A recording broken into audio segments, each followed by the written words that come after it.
What's up, guys? Welcome to another episode of Real Estate Podcast, episode 245. I'm here with Griffin. I'm here with Trav.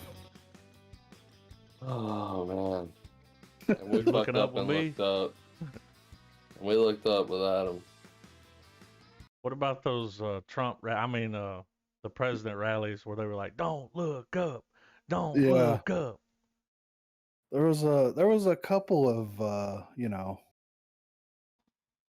I guess parodies. Yeah, Is that the right word for it? This movie was mean- boring. Here's what I'll say about it. Okay.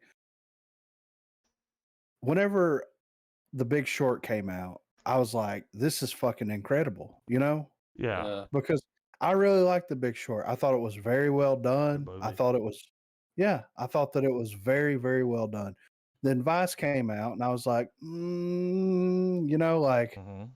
it's kind of flirting that line of being, what saved Vice was the performance of Christian Bale Yeah, for me, And then I find, they're doing like a fucking this like kind of sci-fi-esque, Comedy.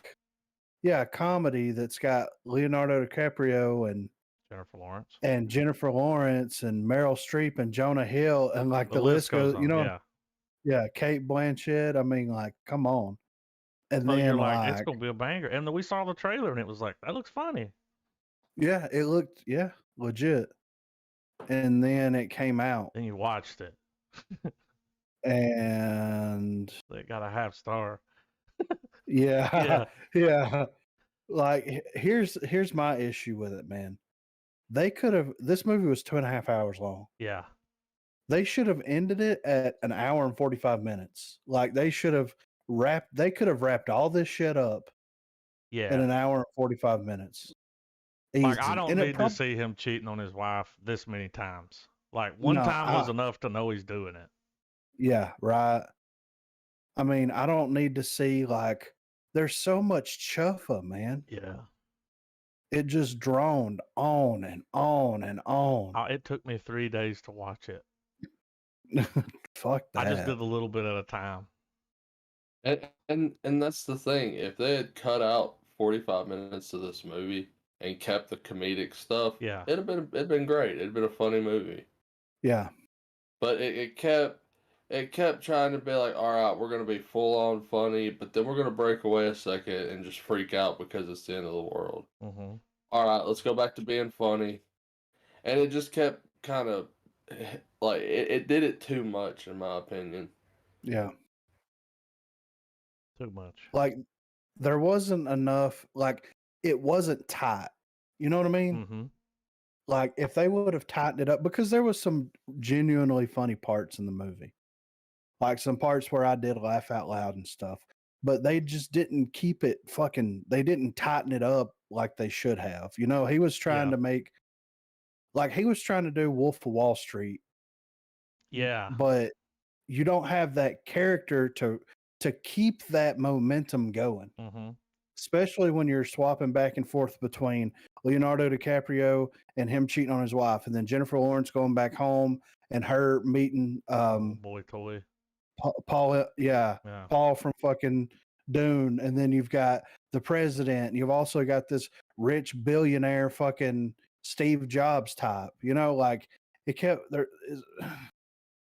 Like, any of those people could have held the film by themselves. Yeah. They tried to split everything out way too much. Well, when they're like, all right, we're sending Ron Perlman, and they're like, you're doing a great thing for your country. And then he just lands that thing because he's alive at the end. It looked like he was just going to crash it. Yeah, I thought he was too. Well, dude, I don't think you can just land one of those. Yeah, like, Maybe in what? the water, Yeah. but I'm pretty sure that you might die. Yeah. But yeah, it was like, okay. And then they were blowing them up. Some of the Yeah. missions, they were blowing them up because they wanted to be able to mine that shit. And it's like, no, but it's going to destroy the world. Everything. And Yeah. it fucking did. Yeah, it did. That was a cool scene when they were sitting at the table and it started shaking. And I was like, oh, we're really going to kill everyone. Yeah, yeah. Yeah, I didn't have a problem with the story with it being doom and No. gloom and it ending on a downer. Like I was totally fine with that. It just felt like a slow just slog to that moment though. Yeah, yeah, legit. Like the first and the last. And if they would have just like sewn together the mid, you know what I mean? Yeah. Well, you could go in here and recut this movie. I mean, I might It's do at it. 2 hours and 18 minutes, and I would say maybe around like 140 Yeah, Yeah. tops, yeah, 145 with credits, yeah, and just get some of the bull, just to keep it fast. yeah. I know. Like this movie could have been an hour and a half. Yeah, they could have legitimately kept it under two And hours and got the and I point guess across. yeah, and I mean, don't get me wrong, I get it. I mean, maybe I get it, but the time length and everything was to just really build that dread, But it and Yeah, didn't. but it's a yeah, comedy. and it didn't. Yeah, that's what I'm saying. It didn't. Like if it was a movie where it was like if it had chose to just be a straight drama, Yeah. Yeah, and we get 2.5 hours of these people trying to salvage their lives in 6 months so they can make peace with everything, and it just don't pan out. That's one thing, but doing that and then you know yeah, the the attempts at I guess maybe more irreverent comedy. yeah. Well, there was The, no impending doom until like the last 10 minutes of the movie. yeah, because like you don't really care about any of the characters. And the movie started strong. I liked the slow build Yeah, how up they to find it, everything up to the White House. and Yeah, apparently they found it years before they were like, oh yeah, this thing's coming yeah, here. We got the math like. yeah, Oh, no, it took them. Remember, because they were doing that math problem, yeah, and that took forever. yeah. But I mean, I don't know, dude. Like tonally, it didn't work. Um, as far as like the characters, you didn't care about any of the characters enough to like feel bad that it was happening. Like, Leonardo DiCaprio's character kind of redeems himself, like, I don't know, like right before the world's about to Well, end. You know what I mean? when the Like, president calls and she's like, "Yo, we're leaving on a rescue ship. yeah, We got room for you and your family," and he was like, "No." yeah, Now, I, on the other hand, would have yeah. been like, "When we leaving?" I know, I right? mean, Legit. but that Yeah, would also like they were like you and your family, so everyone else that's in that room, fuck them. yeah.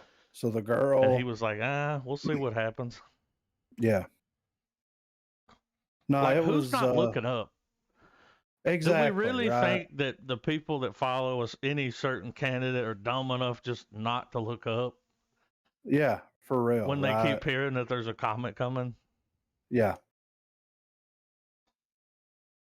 I mean, and that's the thing. Like, he was trying to make a point of like Yeah, how brain dead, people get in their support for yeah, certain candidates, this, that, and the other. But it came off instead of being something that was like funny and like clever, it came off as being like stupid. yeah, You know what I mean? yeah. It was. Like, it legit. Give It me came off as $75 million to make a movie. yeah, for Give me real. Leonardo DiCaprio. It's a Like, case of the movie was like 2.5 hours. Nobody gives a shit until it's too late. Like that's the message of the movie. Yeah, Nobody starts freaking out until after the fact yeah, because we get that shot of the city and everybody's fucking looting and yeah, all like, that stuff. Like just showing you the different and like, what are like you looting for? yeah. yeah Like, Everything's about to yeah. get gone. Well, like since they find the comet so early on in the film and the whole movie is them trying to justify why people should be concerned, uh it's like the movie just for the whole rest of the movie, it's all just like nothing matters, nothing matters, nothing matters. Nothing matters. Oh, in this scene, the message is going to be nothing matters. Like, Yeah, and Yeah. this one, people are stupid. Yeah. I don't know, man. It was just, it felt like the Adam McKay, because he's the one who wrote it. Hmm. He had too many conflicting messages like if he would have done this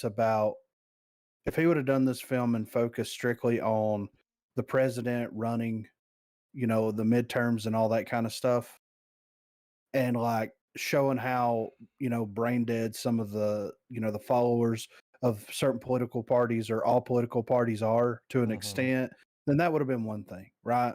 If they would have done something to where like this is impending doom and it's going to be a strict drama with Leo and Jennifer Lawrence, then that would have been okay. It's like, what? I don't know, dude. It's fucking mind blowing. Yeah, Like this movie he had a little was, bit of an identity crisis. yeah, he had way too much shit that he was trying to like, I guess, like throw his and middle finger up at, and none of it landed. well, I get it that like, let's swap out the meteor and put climate change. Yeah, Yeah, Because I mean, you get yeah, all of the quick shots of life on Earth at random points throughout the film and all of that, and I get that, I do, but that it's my problem with the movie is strictly just the runtime, man. I really think, and I feel like we'll be in a loop with it, but I feel like it's all still gonna kind of boil back down to if if it had been it's the type of movie that deserves to be like short, simple, to the point because the plot itself is short and simple. yeah, Meteors coming, society can't handle it. yeah, We've seen that scenario play out. We've seen this kind of movie before. yeah. And even when this film is at its most satirical. so But this has this is $75 million budget. yeah. The box office brought in 764,000. I would have to say this is. I mean, Leo don't have too many flops, Yeah, yeah, but Well, boy, even he I couldn't save mean, this movie. this movie harkens back to that Steve Carell film, Seeking a Friend for the End of the World. Yeah, yeah, even he couldn't save It, that one. it made me think about that film because I'm like, they both basically are telling a similar story, of course. yeah, Meteor's on its way, it's gonna crash. Nobody's really doing anything about it. The president's like, we don't want to bring that up now because the Yeah, midterms. the We're trying politics to are get a all a joke, Supreme Court yeah. justice elected. yeah, It's like, okay. But yeah, the politics were absolutely on the nose. But I mean, the director's known for not shying away from showing things either from his perspective or from his and a collective perspective. Yeah. So I kind of knew what I was getting into when I watched it. Plus, I mean, you guys gave me the heads up as well. Because I mean, I don't know. I don't have any real particular political leanings, but in this day and age, especially where it's permeated nerd world, where you can see more it's where everything becomes more on the nose in the past 5-6 years of movies coming out. So I absolutely saw the the message that was trying to be conveyed and stuff. And at the end of the day, the type of message it was conveying about people, that's A for effort, but it was just the runtime was just really really bothered me. It was such a long. It made a movie that would have been entertaining boring. yeah. Legit, man. And it's, Because because the movie like this, man, I would think a good approach to it would just be if it's gonna be serious and have that underlying dread, keep packing punches with the comedy. yeah, But it should be like a little bit of everything, not just constantly like, man, the government don't give a fuck. 5 minutes later, yeah, government still don't give a shit. Ain't that funny, guys? And it's like, Yeah. okay, like, let's work And some what more punchlines in here.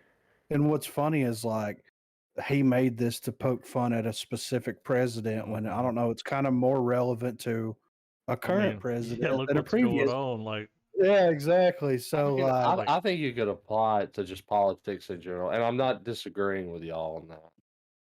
well, they even had the hats, yeah. Oh yeah. the red hats that said "Don't look up," Yeah. and it was like, okay, Yeah. yeah, but you could have a bite. I mean, that would have been, they would never do that. But like a character, they're like, "There's a meteor coming." What? Yeah, I like Like dinosaurs. he just keeps forgetting about the meteor. Yeah. you know, normally when, especially since we've started including, shows with whatever really big show that we all happen to all be interested in, you know, it there's very few times where the episode of TV was way more entertaining Oh, than the so much movie. better. Yeah. Let's just Um, get into it. I'm giving this movie a half star. Yeah. There's really nothing else to talk about, right? Yeah. I mean, mean, I'm giving it a half star as well. And like legit, man, if you're bored as shit and you've seen yeah. everything, And you have then I Netflix. get then I yeah, guess watch it. But like I would rather watch The Hunger Games. I'd rather watch Twilight. I'd rather watch Wall I'm not Street, watching. The King of Wall Street again. I'd rather just watch that. Yeah. I mean, just go watch Deep Impact. It'll save you a lot of headaches. Yeah. Or Armageddon. Don't want to close my eyes. I mean, if we're still wanting to end on a downer, or like better yet, just go watch any Roland Emmerich film. He's got a new one coming out about the moon blowing up, right? Yeah, I mean, There you So dude, go. like he's my go-to for like yeah, yeah, like let me have a good time watching everyone die. Like I'll cut on any of his films. yeah, legit. What are you gonna give it, Trav? Half star? No Uh, stars? uh I give it a half because there were parts in it, there were shots that were good. Yeah. Um there just weren't enough of them. Yeah. And it gets a half star just because we get to see Meryl Streep get ripped apart by an alien creature. She did a great job. She's so good. But Yeah. anyway. And also for their little Elon Musk Steve Jobs Yeah. hybrid of Bash. Yeah, he was a That hybrid. that was Uh, fucking he was fucking hilarious. he's like, I have to go now. Yeah. Yeah. But yeah, man, half star, same sentiments as you, Griff. If you're fucking bored as shit, pop it on. But I mean, it's a downer of a movie in more ways than one. Yeah. Wasn't Legit. that the guy? That was the guy in Ready Player One that played Bash, right? Yeah, He was the guy he that was. had he was like, find the code and you own everything. Yeah, Yeah. yeah, he was. Yeah. His Man, monotone ass. that just registered with me. But yeah, absolutely. It's like games should be about fun and connection. It was like, we have many drones? We got one drone. I have to go now.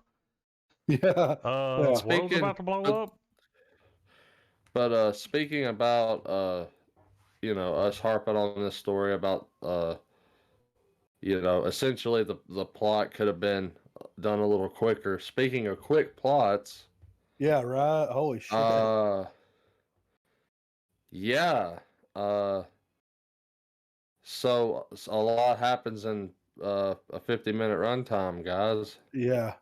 Oh, And they haul ass. segueing into this week's Dexter dissection. That's a good fucking. Dude, I just saw the screen. It bumps up there, it's Dexter dissection, and it's in the New Blood font. And Oh when my it says God. it on top of it's his knife pouch laid Yeah, out, and it yeah. says Dexter dissection, and there's like That's a a new little explosion in the podcast. middle. Yeah. Uh, I wonder if I can talk Marina into doing a podcast called the Dexter Dissection because she loves that show. So we found out that Caldwell is a very big Alice in Chains fan. Yeah, right. Legit. Holy shit. Stuffing girls in boxes. How creepy was that room though? But they were Yeah. perfect. That's why it was like, remember we were talking about he got mad when he shot that girl in the face because he was like, it fucks everything up. Yeah. She's not perfect anymore. Yeah. I mean, where to begin, man? Like, they took the let's slow drip Harrison into this. They just threw that out the window. Yeah. They're like, Straight up room yeah, full I of do this. Zoltar boxes. That's what they look like. Yeah, Zoltar. right. You get all the fortunes at I want to Caldwell's. be big. So Dexter well, explains the code, kinda. Yeah. But he like He left some half-assed shit explains. out. Yeah. Do you kill him? I mean, I'll just scare him. And it's like, Yeah, Wiggles. he's not going to appreciate that.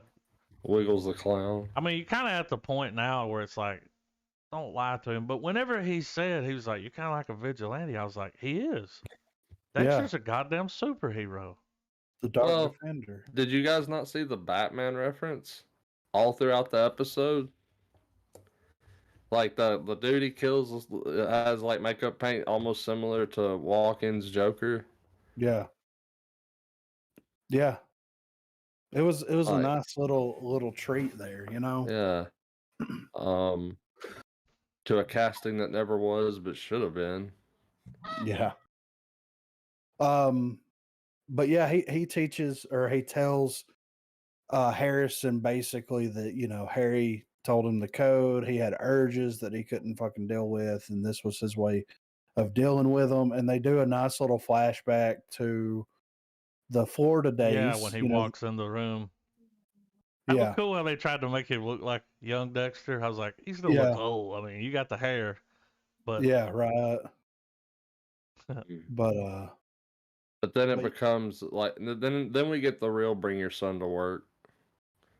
Yeah, for real, right? I wasn't sure how that scene was going to pan out. Now, forgive me if I'm wrong. Forgive me if I'm wrong, but didn't Harrison track blood getting out of that bunker? I'm pretty sure he did. I mean, he had blood coming towards his shoes, but I can't remember. He backed I think away it before it got him. Oh, it did? Yeah. Okay. But and then he started having the flashbacks of him and with the Trinity Killer and all that stuff, yeah. I don't think he's like super down with it. I don't it just seems like he's not. Yeah. I think it's odd. At first, I honestly thought maybe Dexter was going to die. And the reason why I say that was because throughout the episode, they kept talking about how the killer is killing by the means of which traumatized them. Yeah. Like, Dexter killed people the way his mother was killed. Yeah. So on and so forth. Well, Harrison gets that rifle.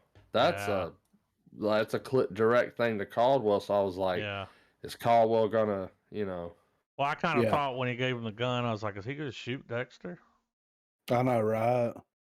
Well, it makes me wonder if Harrison's going to be like, okay, I ain't against what you're doing, but I can't be a part of it. I'm going to have to look at it. Like, I'm going to have to go. Like, we're going to have his I'm going to head out moment next episode, probably. I don't think Dexter's going to like that. No. After telling him his secrets.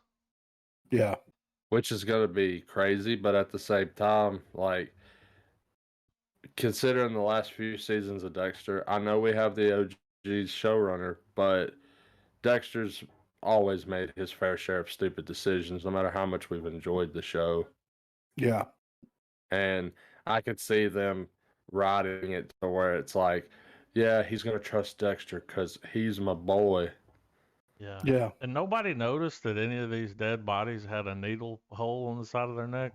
I know, right? For years, the only one. Yeah. For years. Yeah. All it took was a podcast and some miss ketamine.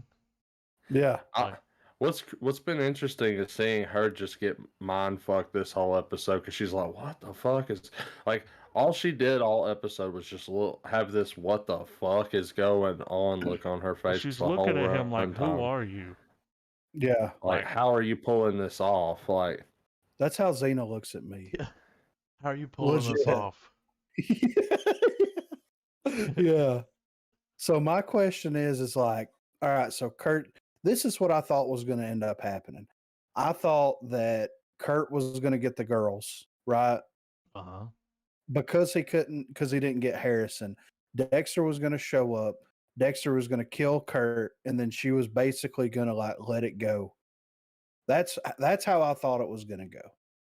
Dexter was going to save them, save her daughter, and all this kind of stuff. put him down in front of her, and she'd be like, "I'm not saying shit." Yeah, Yeah, exactly. he was a motherfucker. Well, now here's the problem. Now that you've killed him, yeah, and then his body's just missing. Well, they don't know that that's his cabin there. No, like the only one that knew that was his cabin was the Mary Fuck Kill. Yeah, and she's in a box. So they may think that's Dexter's trophy room. I mean, plus the girls in there, and they're like, and now she got the letter at the end. It was like, he killed my son, and here's the fucking screw that was in his leg. Yeah. Which means Caldwell got the body, right? No, he fished that out of the furnace out of thing. the fire pit. Yeah. Remember that night he was burning him. It looked like it was snowing, and dude came out of the bar, and Dexter's like, "I'll give you a ride home." And he's like sitting there, like putting his tongue out, and he's like, "You don't know that that's mine," you know. But then he told Dexter later, he was like, "What you don't know is, he had these screws, like that doesn't melt, you know." Yeah, it's stainless steel, Yeah. and he said they come in pairs. He sent one to Dexter, Yeah. so Dexter goes snooping in Kurt's shit. Why in the love of God did he not get the other set of those screws? Yeah. Like that, I would have been looking for the other set of those things for. That's probably what they'll cover because that's a pretty glaring plot hole. Yeah, like Dexter goes through his shit, and because obviously the last episodes are going to be him hauling ass, avoiding her, you know. I don't think Harrison's going to want to part ways with his new girlfriend. No. So I guess the question is Harrison going to flip? Like, is Harrison going to spontaneously kill the mom, and they're just going to be like, "Ooh"? I think if anything like that happens, I think that he'll turn Dexter in. Yeah. And is he going to do that? Is he going to have and really, like, he has nothing to lose if he does it.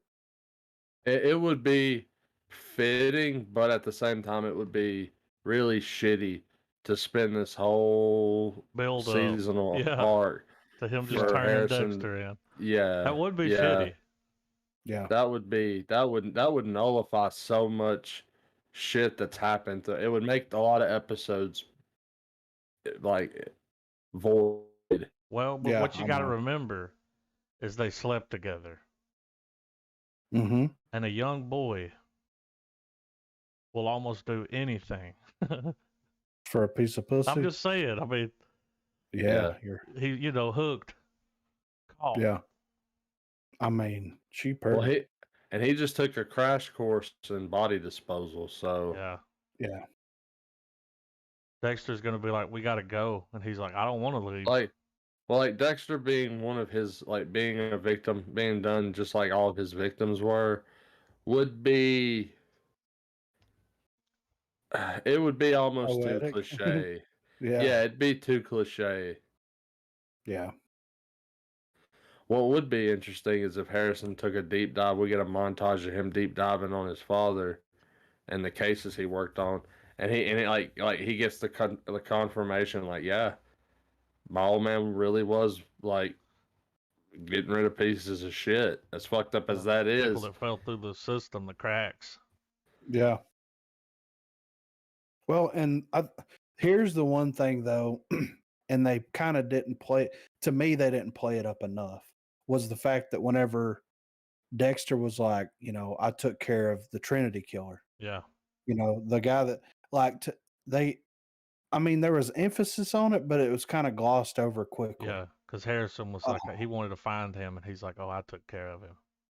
Yeah. Yeah, because I I was got him. sitting there weighing that too. Like, if he finds out the full story that yes, he killed Trinity, but Trinity got to Rita before he could, Yeah. Yeah. and Well, I think the whole like that could, reason his mom is dead is, it is Dexter's fault. Yeah. yeah, Really. and that's the one thing that I think would cause the dynamic to change would be if he found out the details. He may already know that. Yeah. Yeah, I because we mean, still don't know, because like he was explaining to him, like he set that whole thing up to look like he was a good guy. Yeah. Yeah. Exactly. And that could be some crucial dialogue that comes back later, Rule number Yeah. 1: don't get caught. Whenever he asked him, he's like, "How many times have you done this?" And he looked over and he was like, "Hundreds."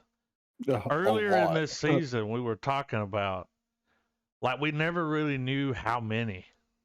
No. You could whenever look at the they- little blood slides, but you just didn't know how many. Well, whenever they found the Bay Harbor Butcher's shit, wasn't it like 80 victims? It was a lot. And that was season 2. Yeah. But then it was easy to remember now that because we got montages of him just taking people out. Like there was one pilot or one season premiere where it's this whole like happy-go-lucky music, and it's just Dexter taking people out left and right. Yeah. And so it's easy to assume also with him finding, because I can't remember what season it is, 3 or 4, but it's where he changes where he's dumping the bodies in the Atlantic, where the current will take them instead. So there's even more corpse. There's bodies that Miami Metro never found and the FBI never found. Yeah. So yeah. Think about it too. Think about him going on this killing spree when he was when he loses his shit in like either the last season or next to last, where Rudy comes back for a little while as his conscience. Yeah. Yeah. Where they're hauling us down the road, shooting at fucking signs, being, hey, we're reckless. We went off the deep end. I was wrong. So it was 18 bodies that they found Okay. off the coast of Miami, not 80 for the Bay Harbor Butcher case. So, I'm gonna Still a Google it. lot. How many victims does Dexter have? Wow, that's I did appreciate the fact that this is the first time we ever saw Dexter do a kill, and we see it from start to finish. Yeah. Like Yeah, all the little details. Like we actually saw him sawing up the bodies. Like almost every episode that he starts, he implies what it's about to happen, Yeah. and then it's like cut to the boat. He's dumping the body, Yeah. Because like the whole thing where he looks at Harrison and he's like, "There's still work to do." Like Yeah. he's like, "We're not It's like, done you don't yet." have to watch this part. He's like, "I'm okay." This is fucking crazy. So if you go to Dex, oh, go ahead. Sorry. And also the fact that we get a first, that this is the first time anyone's ever just sat and watched and not participated. Like, and that's the crazy thing too, and that's why I was kind of laughing at how breakneck the pacing went. It went from like Harrison and him having those trust issues, and yeah, the whole Caldwell thing happened, but suddenly it's just like, yeah, Harrison's in the room with me. Yeah. So on this website, dexter.fandom.com/wiki/Dexter kill list, they have this broke down. You've got direct kills. You've got before blood slides, blood slide box 1, blood slide box 2. Let's get a link to this TISM. Okay. I mean, when you see how this is broke down, it's got Bay Harbor Butcher kills outside the code, personal kills, lawfully kills, proxy/assisted kills, alleged victims, indirect deaths, witnesses to his kills, deaths he witnessed, attempted victims, later successes, assault and battery, stalked only, endangered and threatened, fantasy kills, suggested kills, animals, prominent victims, disposal of bodies, attempted to kill Dexter. Like It's got everything on here. And this says up until now, there's 143 No. kills. Yeah. Yeah. No. Damn. He was right. He told him it was over 100. Yeah. But look at this fucking All their breakdown, names. dude. It even tells you what episode it's in. Yeah. How they died. I mean, these people went straight Star Trek on this. Yeah. I'm going to send this to Marina. Well, like stuff like this is why this show got another season 10 years later. Because yeah, right. I'd had no idea that it was on this kind of level of Tisms. That is interesting, though.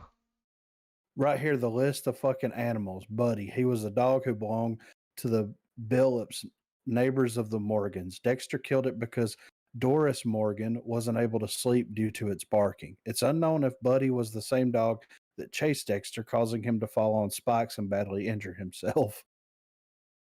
Pheasants, deer, hunting, boar, stone crabs, mosquito, raccoon. What the fuck? It's even attempted victims, Yeah. people that witnessed him kill people, deaths he witnessed. It's like, it's crazy, it's right? everything. Like, if you were getting ready to, like, write another episode of Dexter, I bet that motherfucker, like, pull that fucking fandom page up, pull up and see which episode that happened in. Like, yeah. Here recently, I popped in, I've got the DVDs. I picked them up at a Goodwill. Whole set. So I pulled the first season, pulled the disc out, and I was like, let's put this in. So it's the episode, you know, when they first start, he's the guy's like a priest or a congressman or something. Yeah, something, yeah. and he's takes him to that room, and he don't just have the pictures there. He dug the bodies up. He's got the bodies. Yeah, I remember the that, room dude. is full of the dead bodies, and he brings that guy in, and he's got the plastic, and he's like, look at him, you know? Yeah, it's like, and then he what? kills this motherfucker, and then it cuts to him in his boat, and he's just smiling and driving his boat, and waving at people. And I'm like, he's so fucking happy with himself, dude. Like, yeah. He dug the bodies up. yeah, Dexter now wouldn't do that. No, we don't need. learned. Yeah, that's risky. Yeah, to say the least. Yeah. He said it took me a while to find all the pieces. I was like, Yeah. oh. Yeah. Creepy motherfucker. We got one more episode. That episode was the family business. Yeah, which was a great episode name. Yeah. The next one is Sins of the Father. So is Harrison going to kill?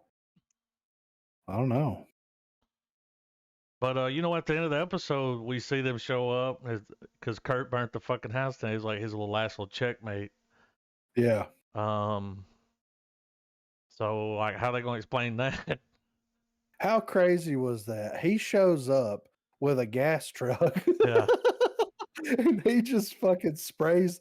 And, like, if I'm in my house and someone starts spraying gas onto my house, I'm probably going to smell it fairly quickly. Oh, yeah. Gas He had no very idea strong. they were gone. Yeah. But he thought they were going to come running out and he could shoot them. Yeah. And it's like, what? But, and then we get the damn, we don't see the podcast bitch for like 2 episodes. Yeah. Last time we saw her, Kurt was looking at her, being all creepy, you know? And then he got her. Mary fucking kill. Why would she go back out there? Yeah, she's a fucking... Like, after what happened before where he saved her? Yeah. Why would she go back? I think that he kidnapped her. But still, though, she should have fucking left town whenever Dexter dropped her off. Something. Like, yeah, legit. She should have told the chief. Yeah. Oh, yeah. What she should have done. That would have helped. Well, and that, like, she doesn't tell the chief any of that shit. Dexter does. Right? I can't remember if she told her about going to Kurt's and, like, I can't remember. But, I mean, I don't remember that happening, so... No, we never saw her talk to her after that. Yeah. So it's one of them things where it's like, well, fuck, that was kind of like, it was good on Dexter that he saved her, I guess, but like, but It there's didn't no really go proof. anywhere. Yeah, yeah. Like, So, because the chief dude, now all these people are missing. yeah, You know, she's doing this research, so she's looking at Dexter like he's a goddamn serial killer. yeah. But Which he during is. the documentary, it was like these people were bad people. Yeah, You know, he was like a vigilante. yeah. And it's like, okay, is that going to help? Well, I mean, I guess it depends on your point of view because, like, she's not going to get closure for Iris. Not now, You know what I mean? because Kurt's Like, dead. yeah, exactly. Well, and she don't know that unless he tells her. Like, Yeah. she's like, what about Kurt? And he's like, we took care of him. You know? He went on a long vacation. Yeah, He's sleeping with the fishes. yeah. He's like a little pack of Reese's Pieces right now.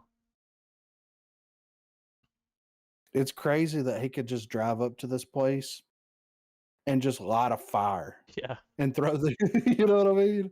And throw these bodies in there. It's like fucking okay. Surely Dexter has a camera, right? Yeah, A little dare right. cam or something. Yeah, yeah. So it's been good though, man. I've missed Dexter. I'm glad he's back, you know? And The next episode will decide if this is it or not. yeah, I think that they're gonna leave it real vague Yeah. as to what happens. Like, I don't think that they're gonna kill Dexter. I hope think not. Dexter's, yeah, I think he's gonna slip out, and then it's just gonna be kind of left open at that point, whether Harrison's with him or not. Which Dexter will probably fake his death again. You know, Yeah. like Harrison might stay in fucking Iron Lake or whatever the fuck it is on Black Lake, and Spin the yarn. yeah. And stay with that chick. Which, I mean, it's gonna be weird because, like, Or if those he two run away together. oh, that would be fine with me. I would run away with her. I'm just saying. If I was Harrison, this killing shit's not for me. You know what is for Well, me? like, he freaks out when he sees blood. Yeah. So, I love that part in the episode where he's like, "You were totally right about what happened with the whatever that kid's name was." yeah. He's like, "How did you know?" He goes, "Blood spatter analysis." Yeah. So you do know what I From used to do my for a living, right? yeah, Like, from my old Miami Metro yeah. days. It was sad to see Kurt go. You gotta give it up for fucking Clancy Brown, dude. He's a fucking He did a genius. great. He was a great Dexter villain. He's gonna be the villain in the next John Wick movie, I believe. Yep. So, and he's Mr. Krabs, and he was one of the greatest villains of all time in the original Highlander. So, you know, Yep. he was born to play a villain, except for Krabby Patties. He was also You good know what in I'm? Shawshank Redemption. Yeah. Oh, Shawshank that dude, shit. he was so fucking good in that movie. He beat the shit out of that guy. He did. Put him in a wheelchair. Yeah, dude. Oh, we need to do Shawshank on the podcast Mr. because it's been a fucking while. Krabs was just a Dexter villain. Yeah, yeah, right. What the fuck? I think he does several voices on that show, right? Yeah, I think so. Yeah. Somebody should take some Mr. Krabs voice lines and go in there and like cut it over Kurt saying some shit. Yeah.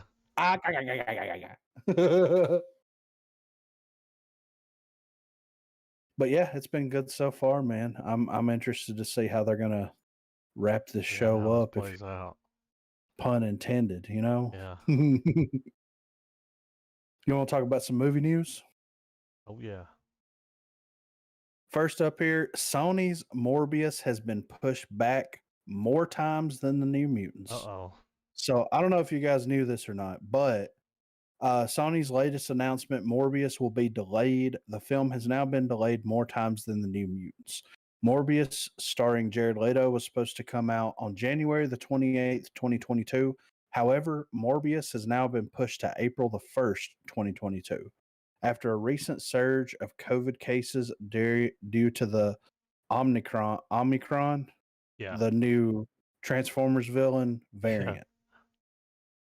Geek to Me Radio shared a tweet comparing how many times Morbius has been delayed and how many times the New Mutants was delayed. The new release date is Morbius's 5th date change, while the New Mutants had 4 date changes.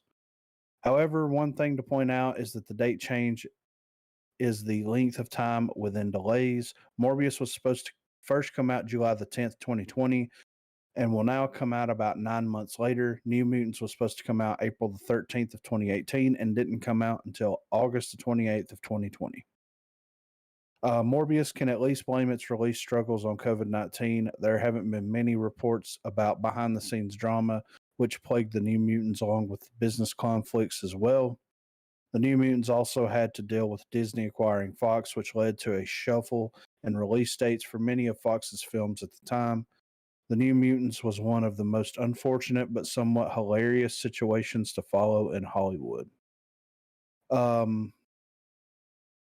Morbius has a more positive situation going on. It seems like Sony is simply delaying the film again out of an abundance of caution, just in case the Omicron situation worsens. Sony has had plenty of success with Venom and Spider-Man No Way Home. So, okay. Take this how you want to, but COVID's the perfect scapegoat, Yeah. right? I mean, here's another thing, dude. Like, Sony just needs to get out of their head. Like, Morbius ain't making as much as Spider-Man did. It's probably not going to make as much as Venom. Yeah. Realistically. Not gonna And happen. to be completely honest, I don't think that it's going to be the best villain. You know what I mean? Like, I'm going to go in with an open mind, of course, when I watch it, but seeing what they did with Venom, and knowing like Morbius is like an interesting character to put Spider-Man up against. But it kind of falls into that whole thing. Like, once you eliminate Spider-Man from that, then how interesting is that character? Mm-hmm. So I don't think it's going to be great. I think that it's going to be average. And there's no amount of delays that they can make to this film to make it good. Mm-mm. It's just not going to happen. I think it should have come out before Spider-Man.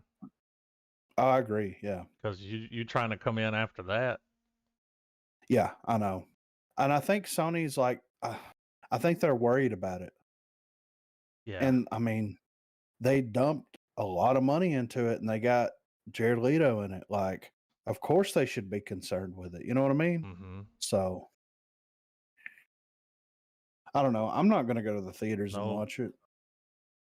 I'm not that interested in the film. Like, the only way that I'm going to be interested in Morbius as a character is if Spider-Man's going up against him or if Blade's going up against him. Yeah. Then I'll be like, okay. And I may be eating my words in like, 6 to 9 months, when we finally watch it. Mm-hmm. But I just don't see it.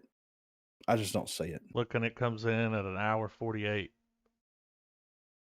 I mean, that's kind of a perfect time. Yeah. So, but it's like I know Morbius is a villain, right? But like, who is he fighting against? Or is this just going to be him just fucking on people? Well, is this his introduction so they can get him in some other shit? Well, but they could. But they do could we really easily need a backstory? Exactly. They did fucking Shang-Chi's dad's backstory in the opening Credits. of Shang-Chi. Like, yeah, and we had all the information that we needed right there. That was good. He was a bad motherfucker. He's been alive for a long time. Like, what more do you need? So, the Marvel's cast photos suggest more Marvel crossovers are on the cards. It is hard to deny that Marvel movies are becoming one big family affair the deeper we go into the story of the MCU, and the crossover of characters doesn't appear to be slowing down anytime soon, as a new behind-the-scenes image from the Marvels seems to suggest that Tessa Thompson could be making an appearance as Valkyrie in the upcoming Captain Marvel sequel. An image of the cast photo shared on Twitter seems to show Thompson's picture alongside that of known cast members, including Brie Larson, Amon Villani, and Zaway Ashton. I don't know. I don't know if that's how you pronounce it, but I'm trying.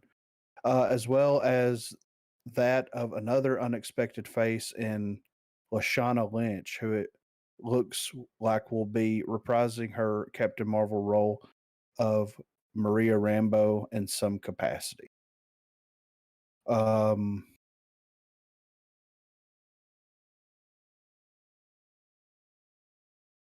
While I'm sorry, there's a fucking picture on the side over here. You know, Ariana Grande did an entire song in that movie. That was one thing that I meant to bring up earlier, Yeah, but yeah. I'll get to that in a minute. While the shutters are currently down on all information surrounding the Marvels, Zenobia Shroff, who plays Maniba Khan, the mother of Kamala Khan in the Miss Marvel series, shared an image on her Instagram account in which she celebrated the cast of the Captain Marvel sequel, but she inadvertently revealed a little more than Kevin Feige would probably like. In the new detailed image, which can be seen in the Twitter post below, the unexpected additions to the cast seem to be irrefutable, meaning that both actresses will appear in the already very female-oriented movie. So, I mean, this is something that we kind of knew was going to be happening, right? Like, we knew that, you know, of course, they were going to continue to bring people over, but it's interesting that, like, you would think that Valkyrie would make her next appearance in Thor Love and Thunder. But with it being female Thor instead of male Thor, that kind of like makes you think, well, is this going to be our MCU version of Thor, or is this going to be an alternate universe version of Thor? You know what I mean? Yeah. And in that universe, Valkyrie may not even exist or whatever, you know? But it's interesting, instead of bringing her into Thor, that they're going to bring her into Miss Marvel. And I mean, or the Marvels, whatever, Captain Marvel, Miss whatever Marvel the fuck series, it's called. yeah. Yeah. But we'll see what happens with So that. Kamala Khan, that's Cockknocker, right? I think so. One with the big fist. Is it? I think so. I Yeah, look here, mean, big fist. Yeah.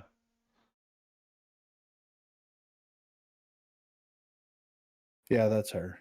Cockknocker. Yeah. Why they call you that? Funny story. You're gonna love this. Not again. Yeah. So she's gonna be in it. I don't know. I mean, it's gonna have like 4 different versions of like Captain Marvel. Right. Or yeah, I know. Well, as long as never mind. Hopefully I'm not one of even them will going. be good. Nah, Yeah, just I some joke. know. Yeah. Just joke. I mean, I'm not. Hopefully one of them will be. But for real though, they decided in an hour or 2 hours and 20 fucking 5-minute movie that they wanted to have Ariana Grande perform an entire song. Yeah. Like from beginning to Kid end. Cudi too. Yeah. Like what the fuck, man? Yeah, the world's about to end. Y'all don't know. You know? Gigantor. And you got Ariana Grande fucking performing a song. It's like Adam McKay was like, you know who I've been listening to a lot here lately? Ariana Grande. Well, I think she had like a new record or something come out. Oh, okay. So I bet that they makes sense. Yeah, a little promotion.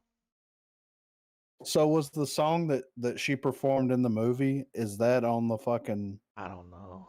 Couldn't tell ya. The only reason I say that is I've seen a lot of clips on YouTube where she's been making the rounds to all the late shows, and Yeah. you know, for some reason I'm like, must have a record. Yeah, I guess. We'll never forgive you for licking those donuts. No. And They then didn't do talking anything shit to about you. people that eat donuts. Yeah, because I love donuts. Bitch. So fuck you. There's a crypto group that's planning to buy Blockbuster and revive it as a streaming service. Blockbuster was a juggernaut in the 90s for video and game rentals. The video rental company was everywhere, and they were packed most weekends with people trying to find the latest movie to watch or the new game to rent. Then, as the streaming services began to shape the way we view movies, Blockbuster became the old guy on the block and eventually went out of business. However, the internet has been buzzing again as news spread of the mega giant possibly making a comeback in the form of a new streaming service. The group that calls itself Blockbuster DAO or Blockbuster DAO, I guess you could say, is trying to generate $5 million to acquire the intellectual property rights to the brand, which is currently being held by its owner, Dish Network. The plan is to rebrand and rebuild Blockbuster as a streaming service. DAO, or Decentralized Autonomous Organization, or dead on arrival. That's what would That Skynet incoming. yeah, would run on the blockchain and automate most decisions. They would be putting more power into viewers' hands to determine the future of licenses and original programming on the streaming service in hopes of eliminating human error. Blockbuster on the blockchain. Yeah, right. Oh, Blockbuster DAO wants to raise $5 million to acquire the Blockbuster IP from Dish Network, but FX Empire, who first reported the plan, says that the DAO plans to use a PR campaign to build pressure on Dish Network to sell Blockbuster. In other words, Dish Network has currently shown zero interest in selling the IP, and Blockbuster DAO is hoping that by making noise and putting themselves out there, they can get fans to put pressure on them to sell. Not a concrete plan, but it is the start of something that could lead to more buzz, which could raise more money for the venture. more like Quick Crate, guys. Like, Dish bought Blockbuster for $320 million in 2011.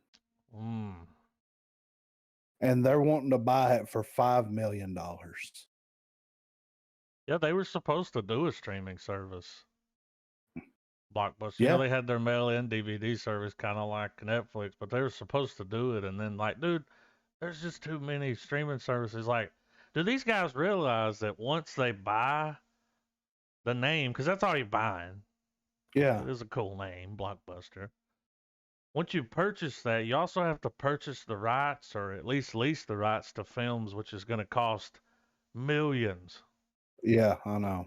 So, like, what is this? Like, but it's on the blockchain. Yeah. blockchain technology, man. Never mind. That makes sense.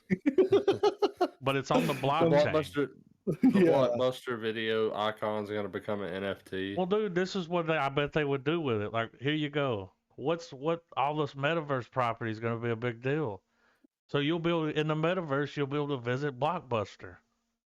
Yeah. And buy and rent a movie and go back home and watch it with your friends in your VR thing. That would kind of be neat if there was Blockbuster. And yeah.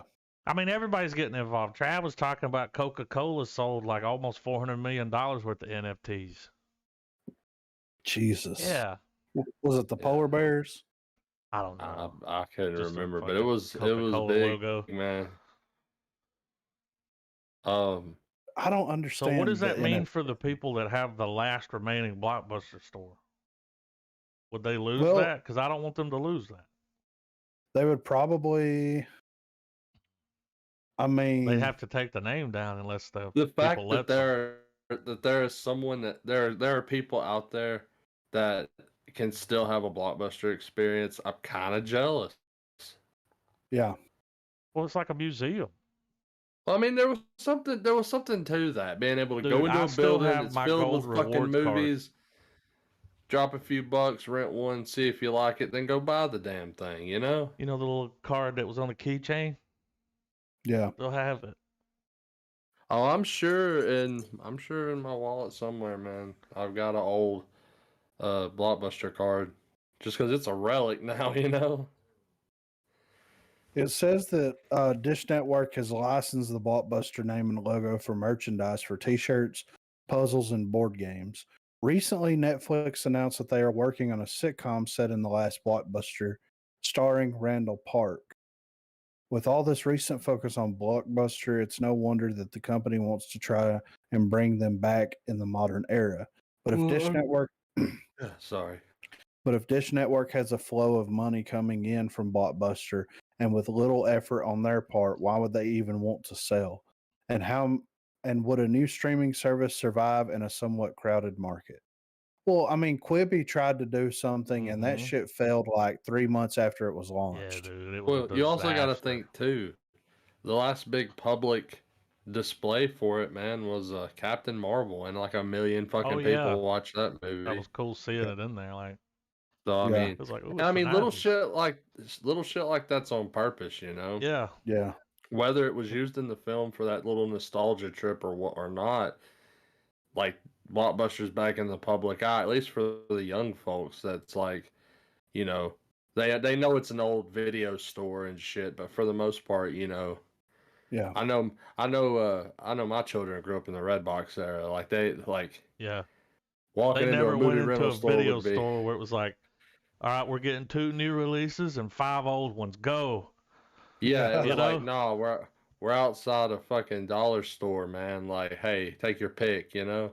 Yeah. And don't lose it because they're gonna charge us 40 fucking dollars for it. But Yeah. I would Oh, watch a show man. with, Randall Park. That's the guy, the Asian guy was in WandaVision.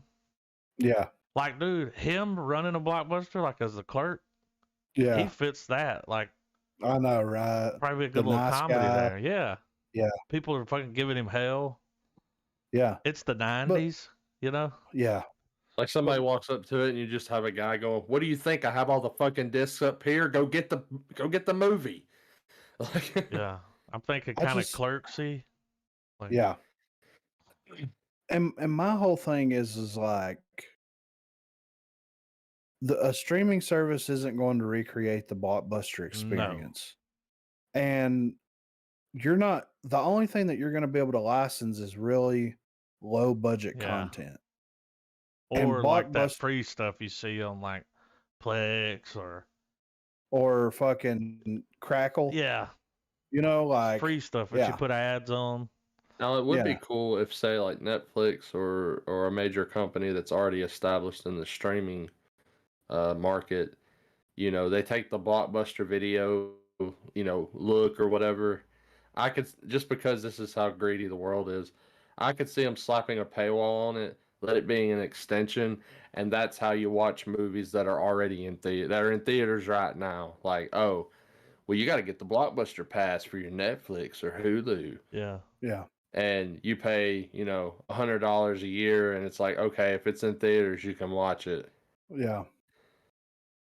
So I don't know, man. It's kind of like nothing is going to come of this because Dish Network's going to be like, fuck They're off, not gonna sell that off the shit. blockchain. Yeah, Yeah. not for 5 million, dude. Oh, dude. Oh, that's a hit. And now they own that. They at least they can. They're still making money off that name, the image, Yeah. But merchandise. Like, by doing nothing, yeah, they got to passive get their income. money out of it. They're not. Yeah. There's no way since 2011 they've made back almost $400 million. Like, No, No. no, no. sadly, no. So But it's on the blockchain. what the fuck is the blockchain? Dude, I have listened to so many people explain it, and I still don't understand it. It's like the fucking NFTs, man. I'm Yeah, like, it's on the I blockchain. can, NFTs are dude, on the blockchain. I can literally right now message one of fucking 2 million people on Fiverr and have them commission Yeah, artwork for me. for 20 Like, bucks. yeah, I can send them a fucking PayPal request right now. And in fucking 72 hours, I'm going to have exactly what I asked for. Yeah, And all with the unlimited NFTs. revisions. So Yes, yeah. And all the NFT stuff that I've seen has been like, I don't really care nothing about pixelated. owning that. Yeah, What? yeah. I don't. And like, all right, okay. There's like these people that do the NFTs has a very specific, like design, right? Yeah, Like you can tell that all the designs that are done by these individuals are the same. Yeah. So if I get into the NFT market, like, and I quote unquote purchase an NFT Mm-hmm. and use it for something commercially, like, first of all, do you get a commercial license to be able to do that? Oh, it's yours. So, but it's going to be something that is going to be, Your profile pic. well, About it's going to it. be some, like, there's so many of those NFTs that these artists are making. It's like, oh, that was made by such and such. Yeah. Well, like It's not going to Beeble. have, He made it's not going to $100 have, million last year. Maybe this. All right, guys. Maybe this doesn't answer anything, but I do have a simplified explanation of blockchain. okay, Would you be interested in hearing it? yes. Currently, most people use a trusted middleman such as a bank to make a transaction, but blockchain allows consumers and suppliers to connect directly, removing the need for a third party. Oh, like Kickstarter. Using cryptography to keep exchanges secure, blockchain provides a decentralized database, or digital ledger, quote unquote, of transactions that everyone on the network can see. This network is essentially a chain of computers that must all approve an exchange before it can be verified and recorded. How does it work in practice?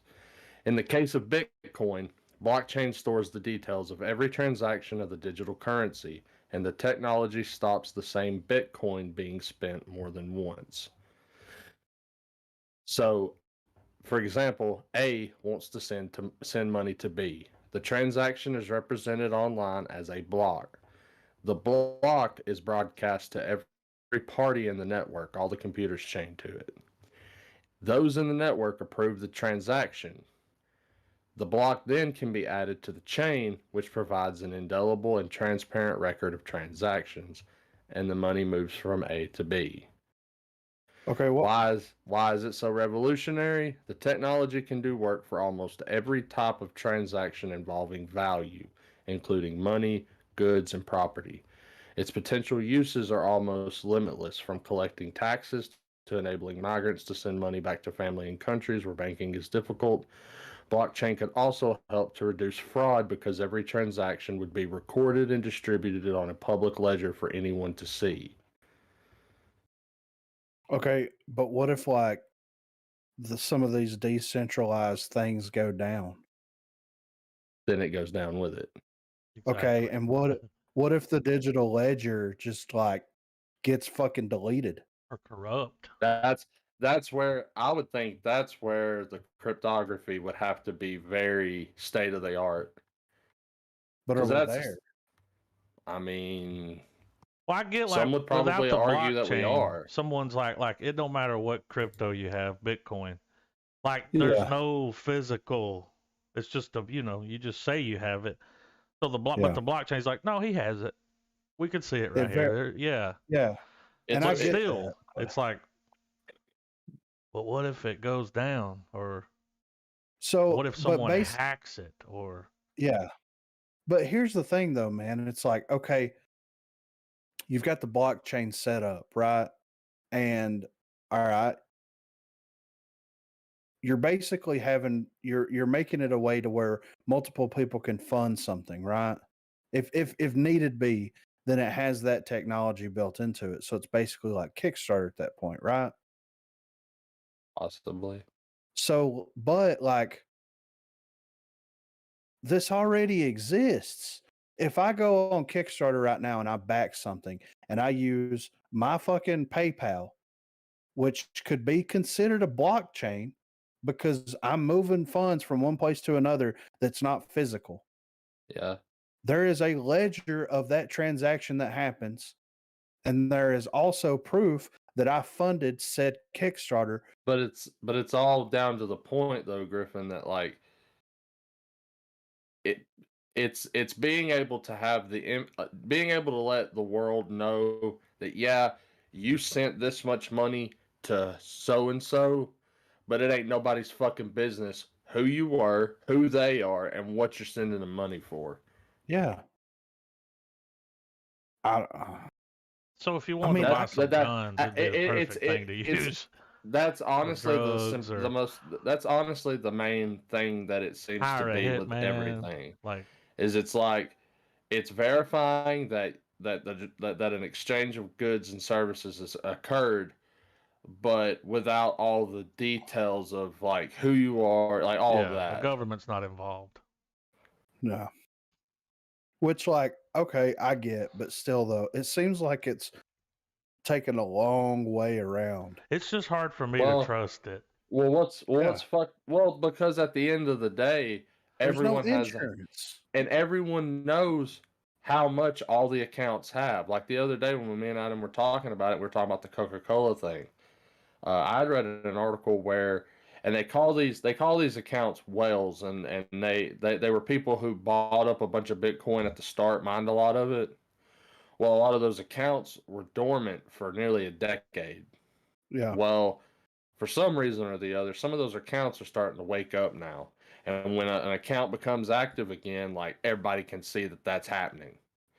And so they're seeing large amounts of Bitcoin being distributed to these accounts that are, kind of branching out tree style.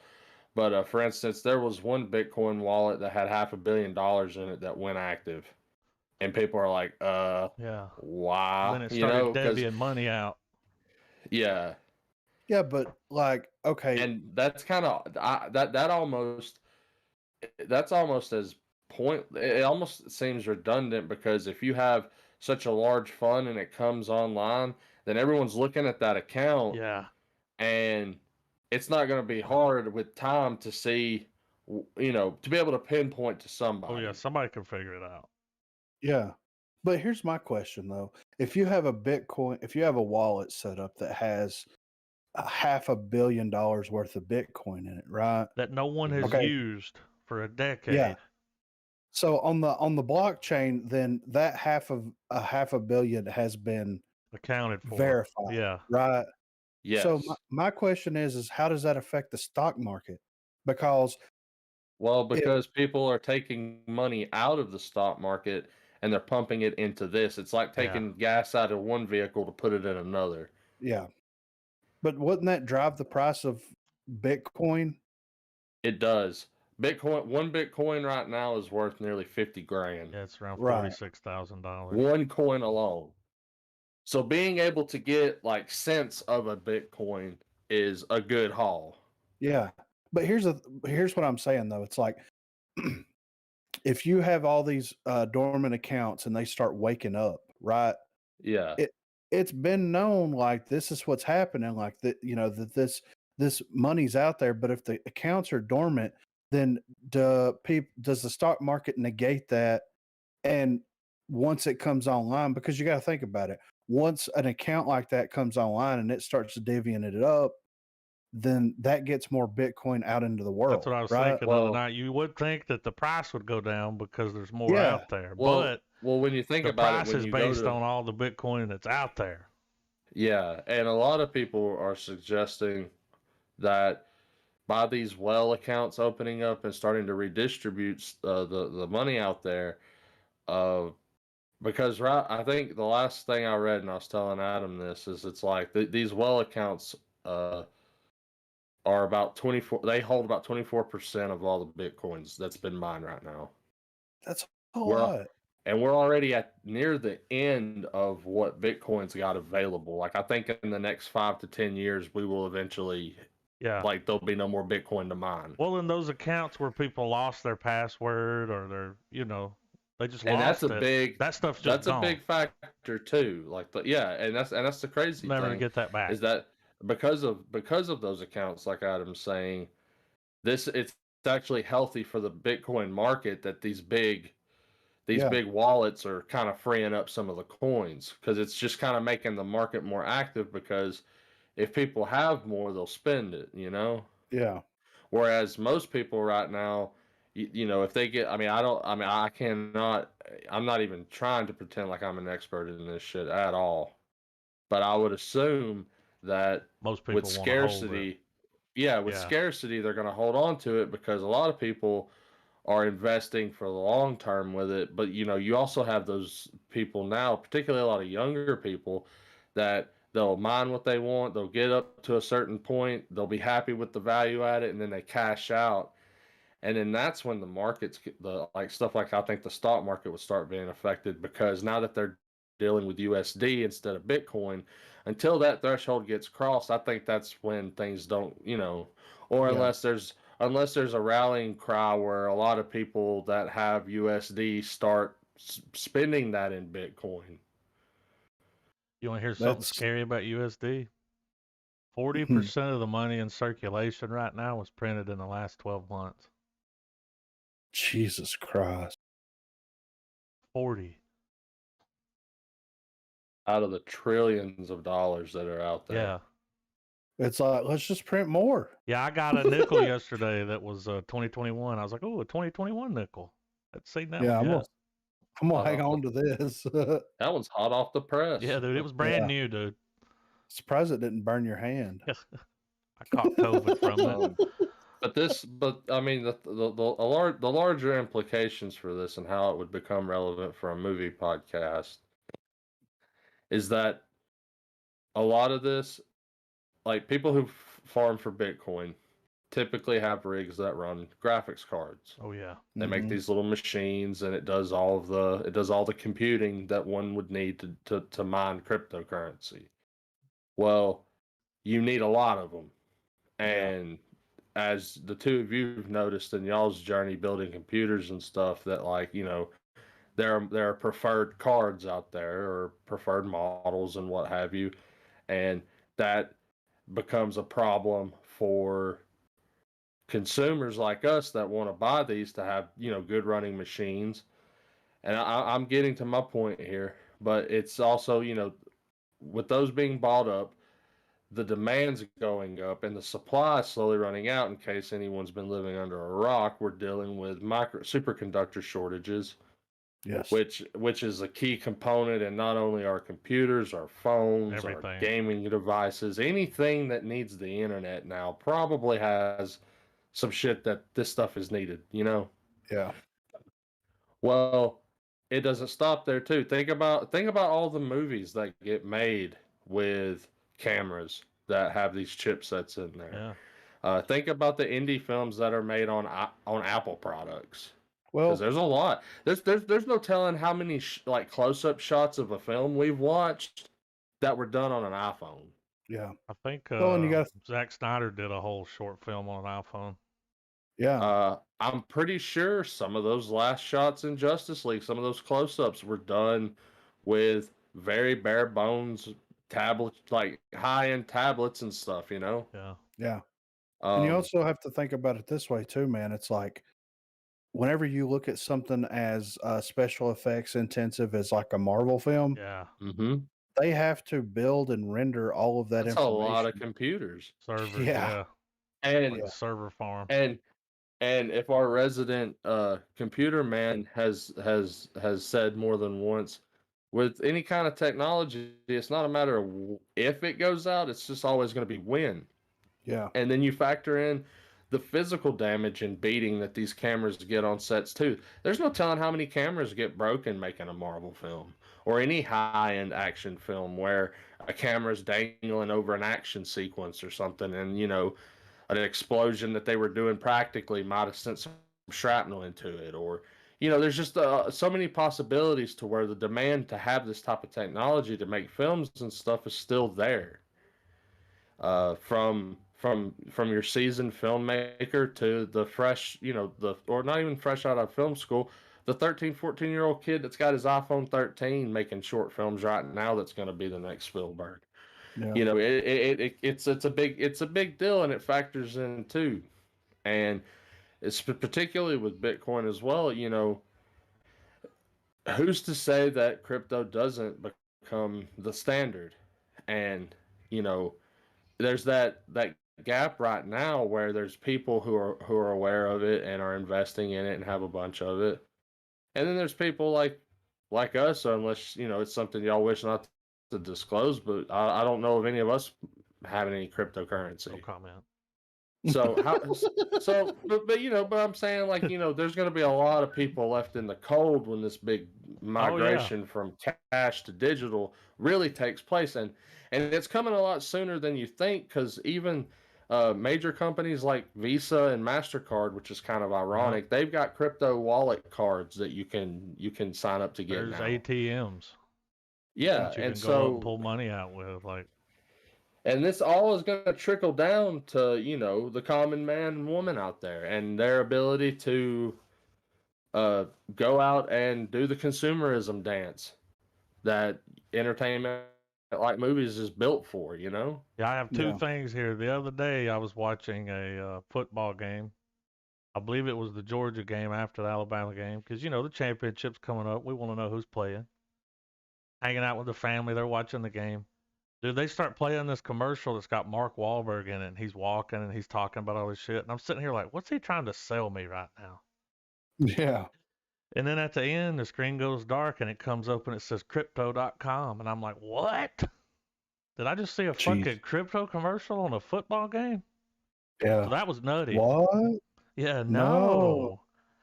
The other thing, so I've been looking at a lot of graphics card stuff here lately, and I came across this guy talking about this is what you're up against when it comes to trying to buy a graphics card right now. Like right now, if you do cards that are 6 years old are $1,000.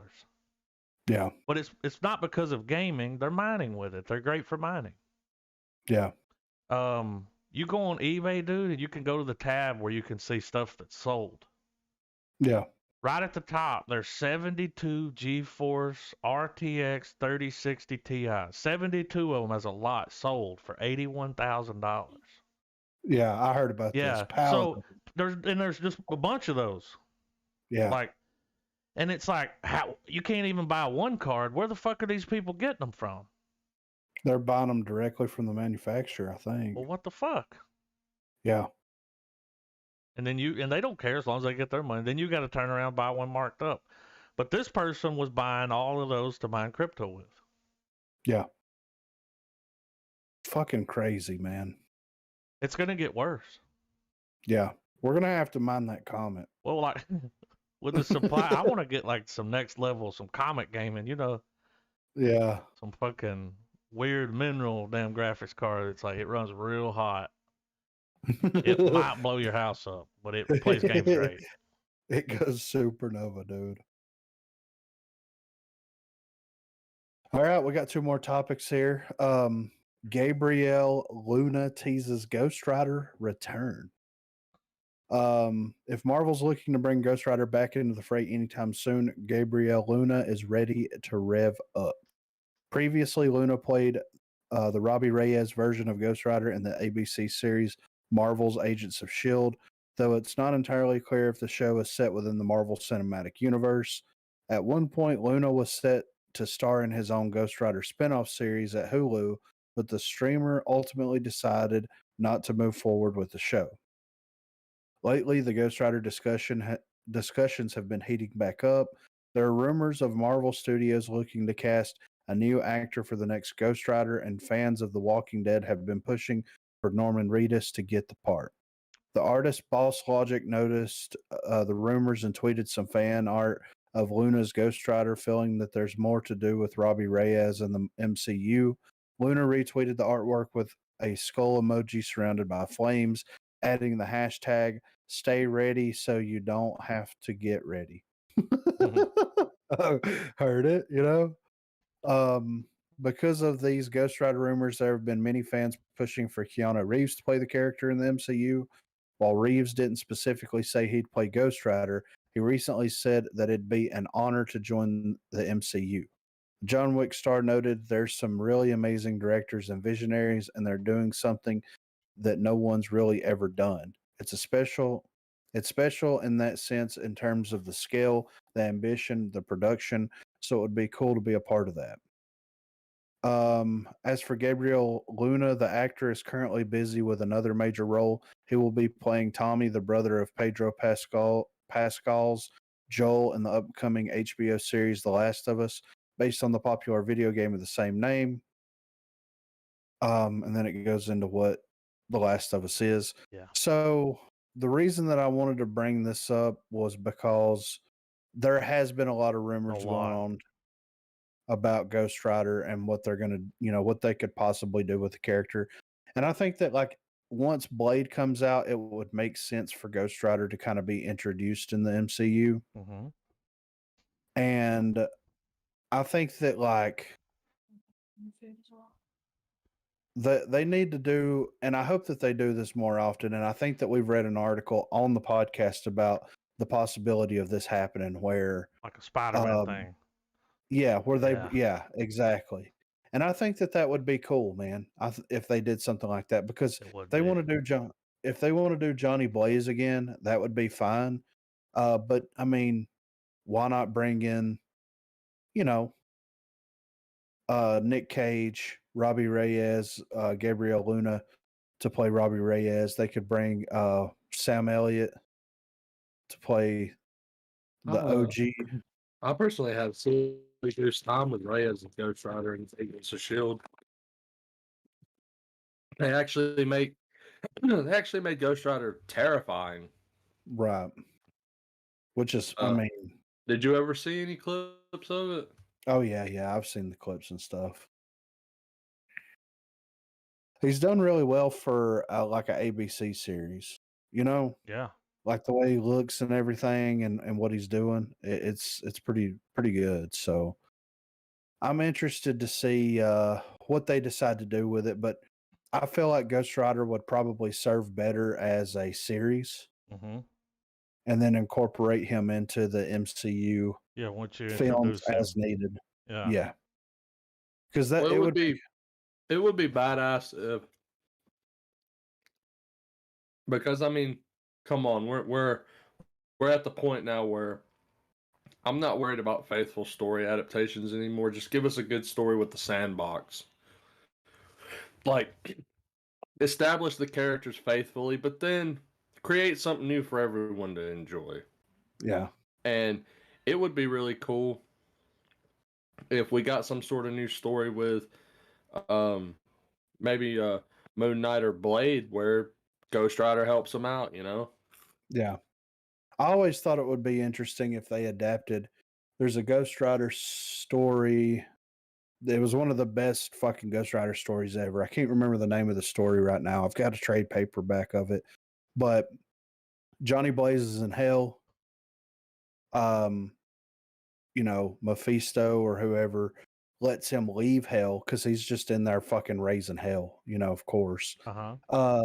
Lets him leave hell so that he can go and stop whatever's going on. And basically, it's kind of like Constantine, where you've got the angels and the demons and they're side swapping and all this crazy shit. But anyway, there's a demon on Earth that is just fucking shit up. And if this demon gets, wherever they need to go and does whatever, then it's going to cause some crazy shit to happen. Because I believe that the Robbie Reyes version of Ghost Rider I don't think it's technically the spirit of vengeance. I think that it's a different interpretation of Ghost Rider. Kind of like how the original Ghost Rider on the horse is a different interpretation of the spirit of vengeance before Johnny Blaze and all that stuff happened in the comics. So it would be very interesting if Johnny Blaze has been in hell this whole time, and then he gets to come to Earth to stop whatever's going on, and then Robbie Reyes finds out about it, and he's trying to track down Johnny Blaze. Yeah. I think, and because like in the comic, like there's no other Ghost Riders or anything going after him, but I think that if they made a small change like that, where you could have two of them, you could have Johnny Well, now we Blaze got as the multiverse. Yeah, and there's that. So, I mean, I think Keanu's holding out for some more Constantine. There's that would been be amazing. That's what I think, because he gets every Marvel script.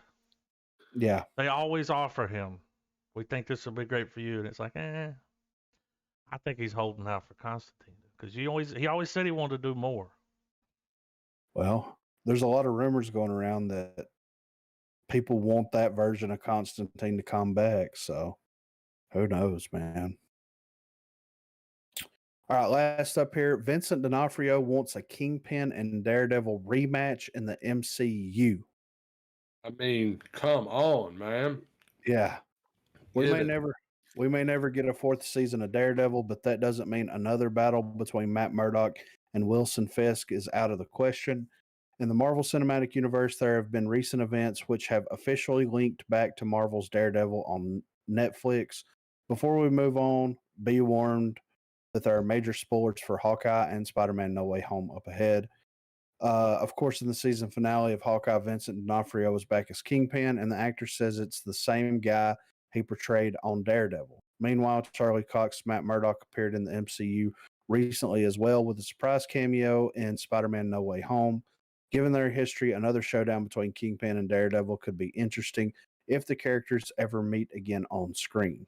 It remains to be seen if they'll only appear in separate projects or if their feud will one day be revisited. D'Onofrio has since addressed his return to the role of Kingpin. In a new interview with TV Line, the actor was asked about a potential reunion with Charlie Cox in the MCU, and for his part, D'Onofrio admits he hasn't thought too much about the idea. Even so, once poised with the question, the actor also says he'd love to see it happen, and we're sure the fans would as well. This is what he said. I would love for that. It hasn't crossed my mind a lot. I've kind of walked away from Daredevil. For a bit, I thought it might come back, but it's been years now. I gave up on that possibility, but I didn't know that I was going to get a call from Kevin Feige either, so everything's up for grabs. I had no idea that I would do Hawkeye. In any case, D'Onofrio is clearly set up for doing more in the MCU as Kingpin if there's room for the supervillain in other stories. He has a short wish list of other characters he would like to see Kingpin meet based on his comic book history. That includes Daredevil, but the Punisher and Spider-Man are up there as well.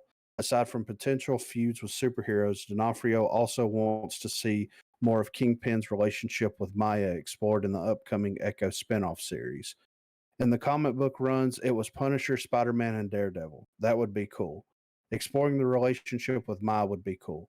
It was actually one of the things when I researched Daredevil that I remembered as one of my favorite runs, when he took her under his wing. Tom Holland has also said that he'd like to see Spider-Man face Kingpin in another movie. There are tentative plans for Holland to return in another trilogy of Spider-Man movies, so with both Holland and D'Onofrio interested in a Kingpin matchup, perhaps it just might come to be. You can catch the return of D'Onofrio, of course, on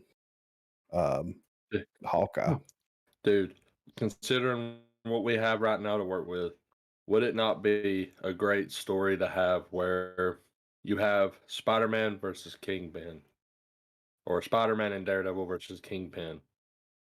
I mean, But I think Kingpin has recruited Vulture and Morbius to work for him. that would be nutty. I think it's building up to something. Because he's good at getting in people's ear and working for him.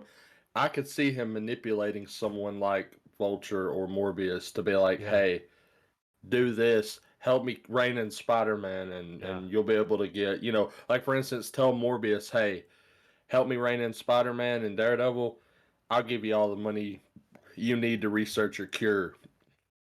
He's like, Yeah. And like, a similar deal with the devil with Vulture, Yeah. Private Pile. Why not? Yeah. I think that like with Echo coming out, like, and that's going to be a little while, but with Echo like being announced and coming out and all that kind of stuff, like, I think that it's kind of a no-brainer to set up that happening, and I think that would also give a good display of like how powerful Kingpin is. And like I think we talked about it last week where like didn't we talk about it on here where there's rumors that like Kingpin got blipped out and now he's trying to we talked about regain. that. Yeah. That's actually the approach D'Onofrio was telling in an interview. Like that came straight from him. Right. That the Kingpin that we're seeing now, he got blipped out. He came back. The power vacuum got absorbed. So he's back to, in the MCU, he's got to regain all the power he had gained from the Daredevil seasons. He's lost all of that. Right.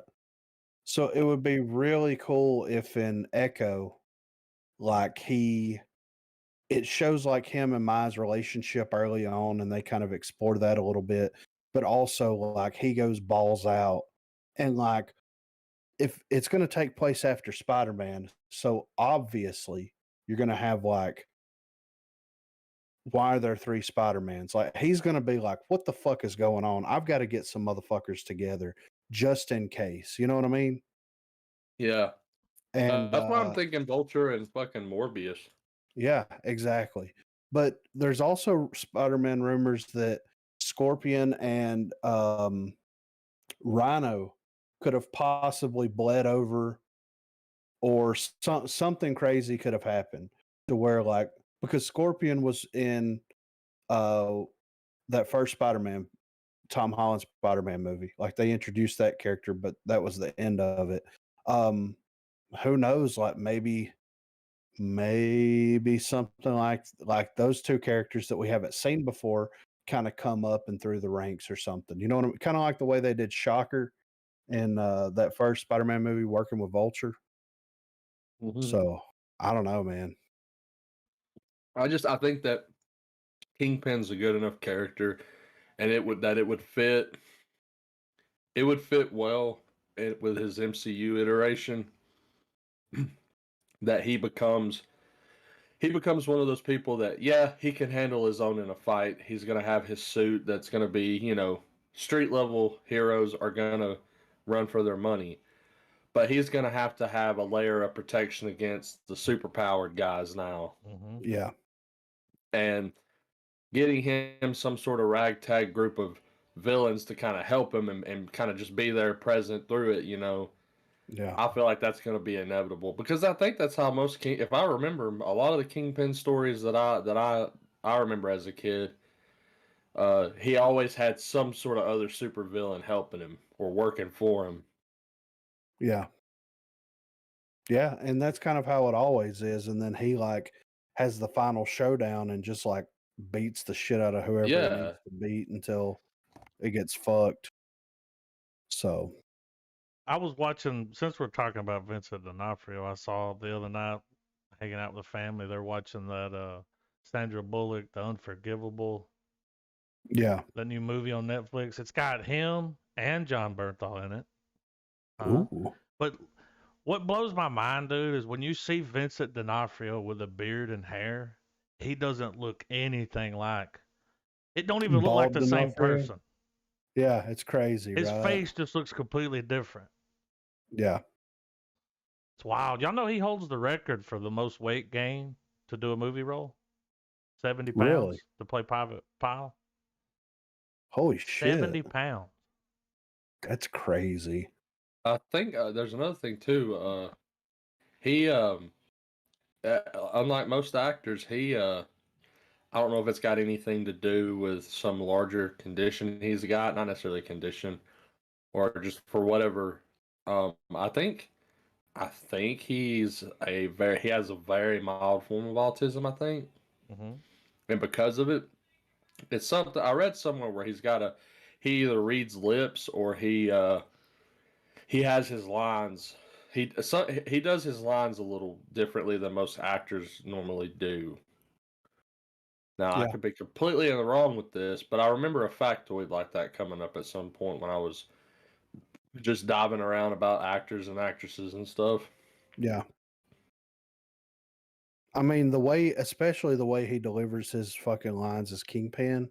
Oh, dude, it's like I love that voice change he does almost like, and it sounds like I don't know how to. It's Kingpin as fuck, dude. Yeah. In my head canon, that's what Kingpin's always sounded like. Well, it makes me think of like straight up Saturday Morning, Yeah. like you shouldn't have made it here, Spider-Man. Like Yeah. But like he took that, but in a good way. It's not campy. yeah. It doesn't suck. It's not stupid. Yeah. He lowered the energy and deepened his voice, and it's like perfect. Well, it's like him and J.K. Simmons tapped into the same vein when they tried to have that outrageous, like, I'm so goddamn mad voice, Yeah. Yeah. All right, I'm ready for trailers, guys. We got some good ones here, it looks like.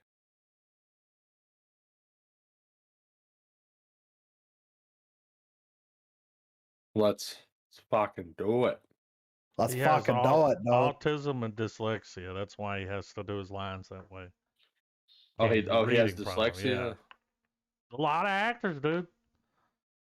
One of the biggest is the guy that talks like I'm talking about. You fucking what's his name? God damn it. He's in Swingers. John Vaughn. Favreau? Vince Vaughn. Vince Vince Vaughn. Vaughn. Has dyslexia. He's dyslexic. Yeah, but you didn't know that, did you? He's fucking great though. Like, how disappointing was that season 2 of True Detective, but how good was he? Yeah. You know? Like, legit, man. He was my favorite part of that season. Yeah. Absolutely. His storyline Love was the better end. than in Bruges. Love the way his arc ended, where he's still walking, but then like you get the realization it's out of body, Yeah. Yeah. and he looks behind and he's been dead for a fucking minute, you know. No, in Bruges. Right. A lot of significant context is removed in that explanation, but that was very artfully done. I liked it. Yeah. So I saw this movie dropped. It's available. Yeah. And I hadn't heard of it, so I went and pulled the trailer up and I was like, oh, okay. So it's got the dude from Sons of Anarchy and Mel Gibson. Yeah. And look at Mel Gibson. He's like, Colonel Sanders? say, yeah. Are they gonna have their accents in this movie? He looks like he's like, come on in, get you some sweet tea. Like, but yeah, I'm ready. One's British and the other's an Aussie. Right. I'm ready. Let's do it. All right. 3, 2, 1, play.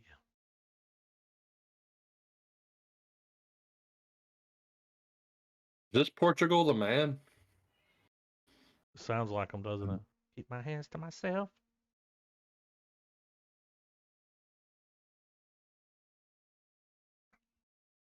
I know there's subtitles. It was the only trailer I could find.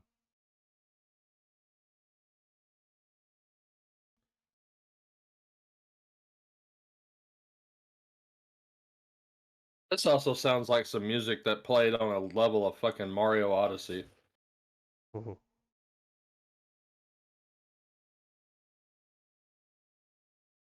Ah, the accents.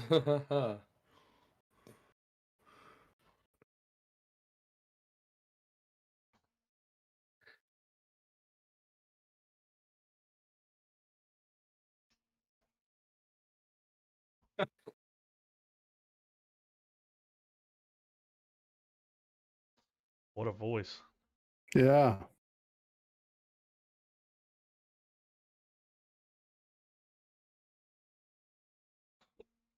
This fucking truck, dude.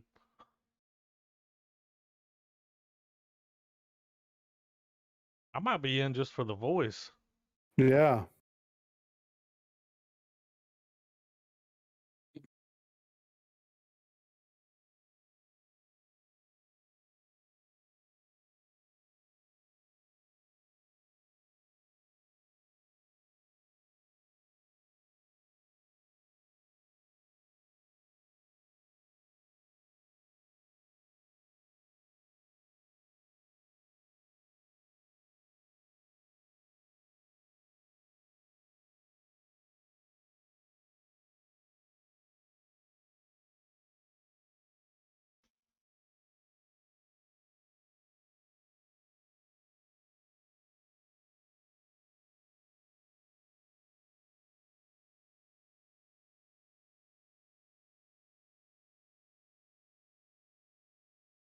So someone's a Guy Ritchie fan. Yeah, the way they shot that trailer.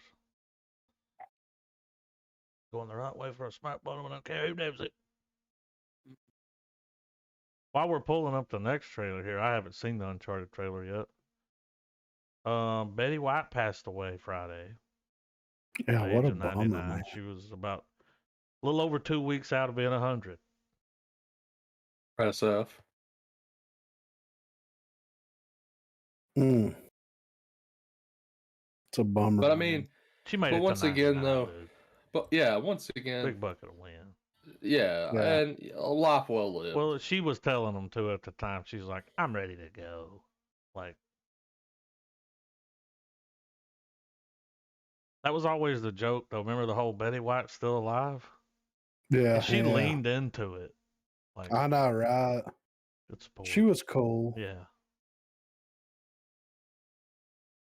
Thank you for being a friend, Betty White. Y'all ready for Uncharted? Yeah, dude.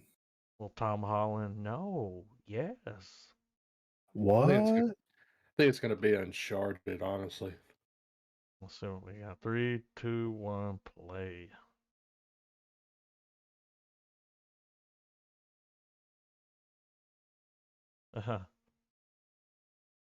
Burn.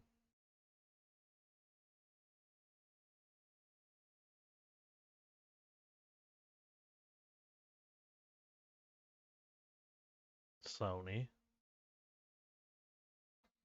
Is that a PlayStation exclusive? Yeah. I mean, think so.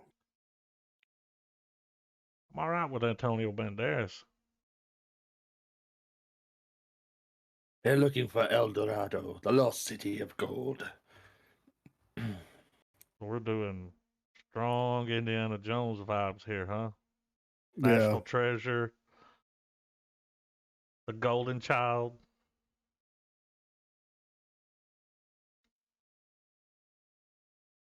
A little bit of Red Notice. Uh-huh. Guessing that happens in the game. Something similar. Now what? He'll survive. Yeah. That's probably how the movie starts.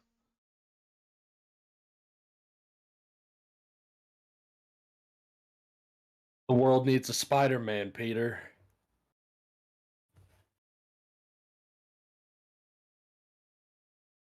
Mm-hmm.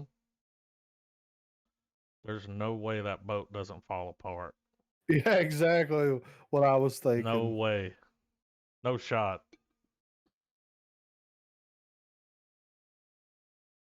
And of course, we have to fight on them while this looks like the helicopters are weirdest. swinging them around. This looks like the weirdest Pirates of the Caribbean ever. Yeah. Even got the music.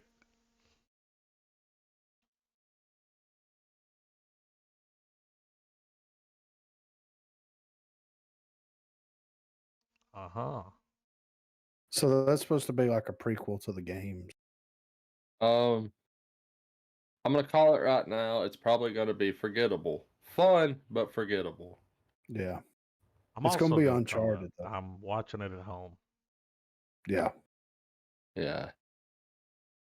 All right, let's get a dose of Jason Statham. It's got fucking Griffin's girl in it. Those Okay. eyes.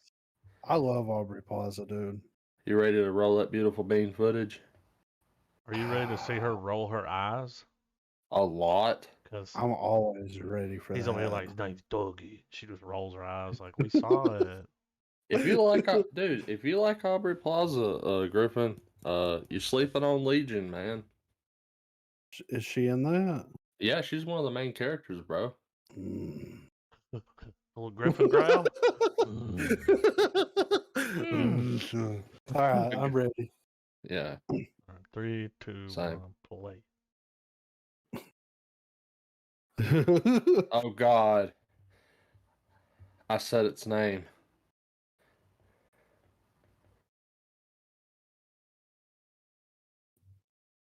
You're good at what you do. He's like, I have a particular set of skills.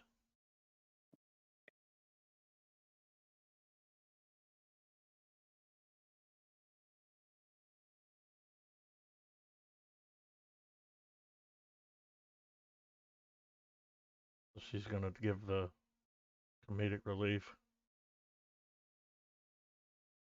Carrie Ells.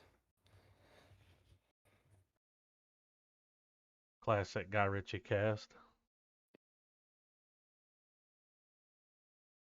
All we need is a Gallagher brother, and we're set.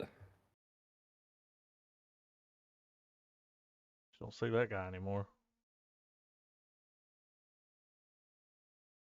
Looking for a man with a black hand. As you wish. Oh, look who else is back from the dead.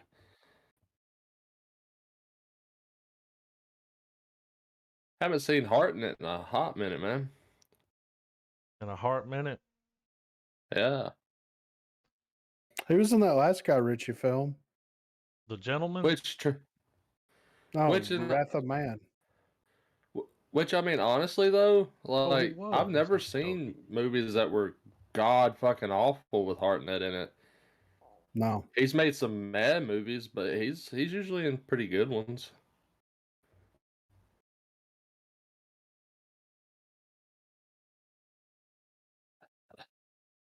Now I never read. Now granted I never read them, but I was kind of bummed out they didn't explore him more in Sin City.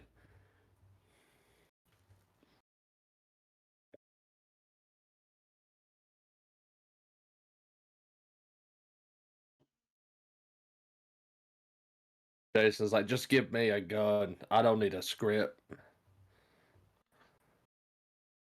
Is that Hugh Grant? Yeah. Yeah.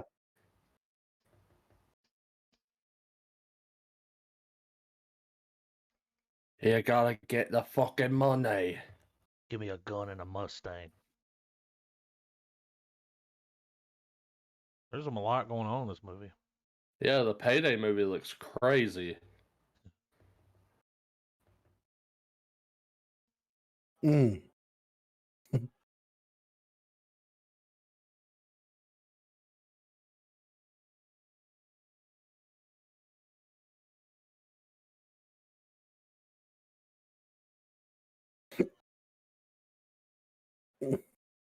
Here, man. I wanna see it. His name was Dougie. Doing it for Dougie. His name Dougie. On the next episode of Doobies with Dougie. This fucking thumbnail screams misery. I know. Literally. Oh, I'm ready for it. All right. All right, 3, 2, 1, play.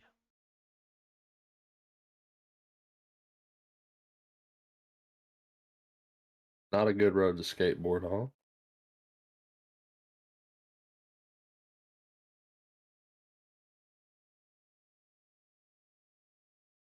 This is like Who Farted the Movie.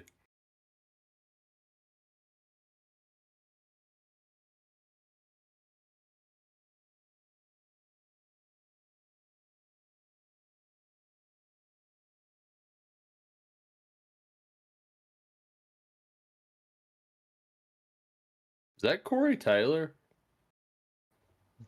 Right there? Or No, the guy the with the dude we're mohawk? not. Guy with the mohawk. I don't think so. His neck's not big enough.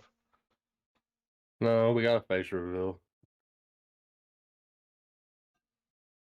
He does look familiar, though. He Can you looks hold like Can you hold your hand to a flame? that's not him. When punk rock gets close to home. His name was Dougie. Well, now we got the Dougie prequel.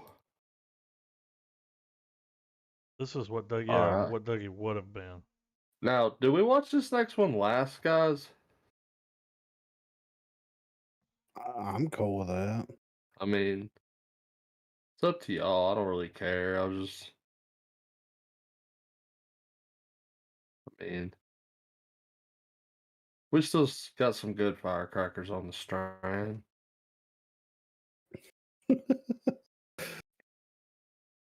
Yeah, fuck it. Let's watch it last. Yeah, oh yeah. I mean, it's pretty much. I haven't watched that, but it's what they show at the end of Spider-Man, right? Yeah, I assume. it is. So this is available. Reno Oh my 911. god. Yeah, dude. This That title This looks has me funny. sold already. I'm ready. I'm ready for this trailer. now. Reno 911, the This hunt is for how you do it, QAnon. Adam McKay. Right here. You know. Yeah, yeah. All right. 3, 2, 1, play. Yeah, this is already out.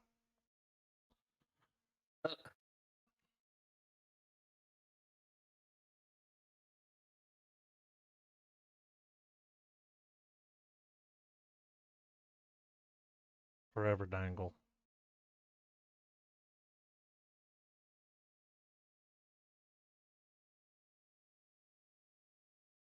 Where we go one, we go all. That's the cue. He's chunked up a little bit, ain't he? Yeah.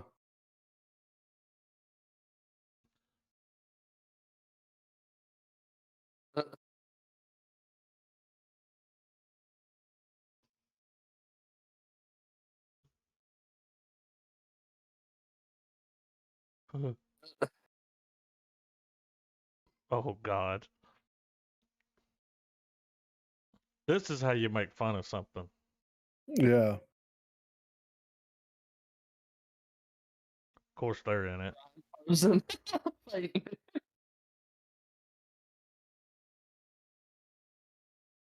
Looks fucking. Oh, they even got the guy. Yes.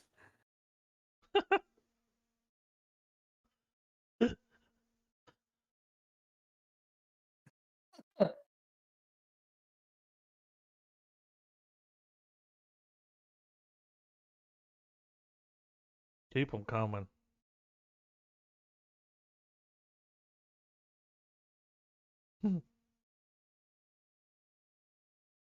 I mean, dude, yes. Forever Dangle. Blacklight. I'm not your Dapper Dan doll.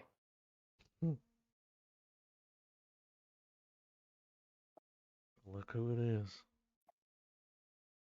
And Remember a that shot of horse? the Every time I see shot of him the now, I just Capitol. think of that article where he said that the horse from the movie he did a couple years ago remembered him. I know, right? The horse was like, "There he is. Dude, Yeah. He remembers me." I'll still argue though that probably the best Liam Neeson movie to come out in the past few years was probably The Gray. Yeah, that was good. Like, that was a good movie where he has to fight the wolf. Yeah. He's got his little Funny, mantra dude. I he was actually says. trying to remember the name of that the other day because someone was like, "That Liam Neeson movie where he's in the snow," and I was like, "The one with the wolf in it?" No, The not that one. Gray. They're like, "It's the one where he fights the people," and I'm like, every movie? Right. Mads Mikkelsen does another film that is similar in setting and everything that was really good as well. I think it was called Arctic, and an honorable mention. Liam Neeson. Ian. Backlight. Blacklight. Oh, Wonder I what said he's gonna backlight. find. All right, here we go. 3, 2, 1, play. In the dirty gym socks of the Capitol building. The Oh movie about God. the insurrection.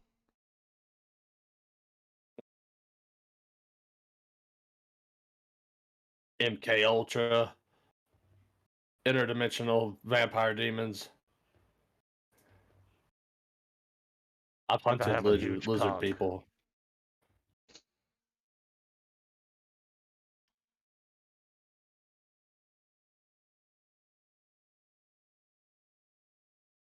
Ah, Not an option.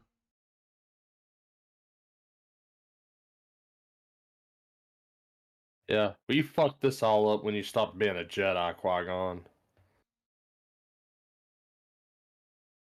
Damn. Ooh. Oh.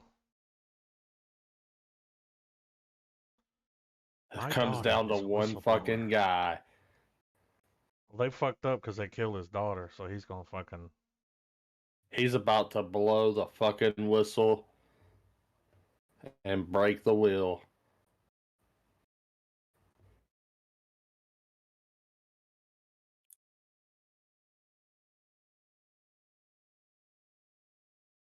Oh. Oh God. They cleaned the whole fucking house out, didn't they?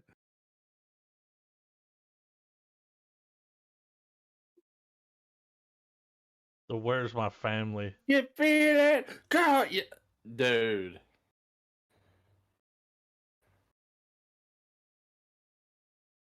One man takes on the federal government. Because they couldn't hire Philip Seymour Hoffman, sadly.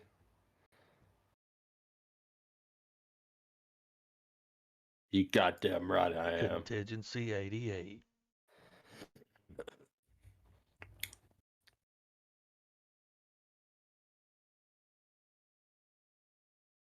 When I want to be.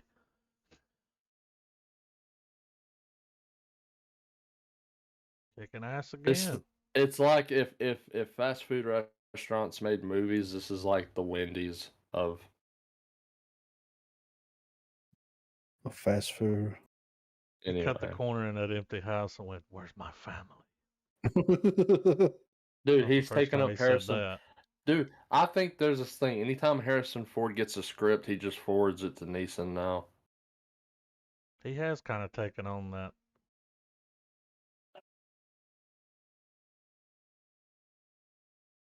Oh God, is Cena about to be talking in Mandarin?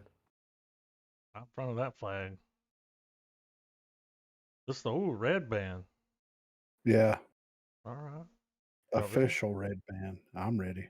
Yep. 3, 2, 1, play. Just dropped a season already. The green screen.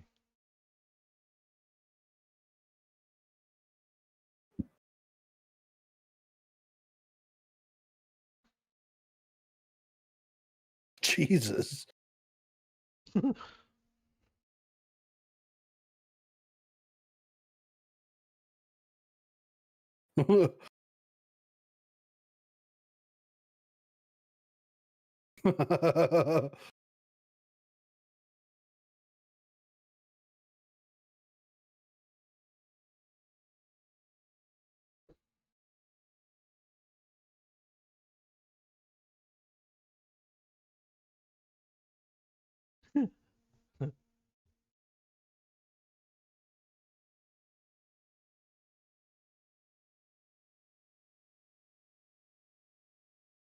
It's gonna be cool seeing different Suicide Squads assembled.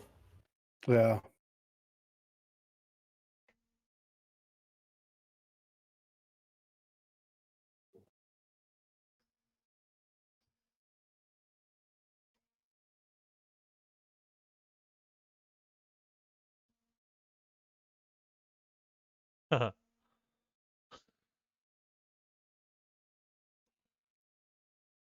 Oh God. Wrong kid died.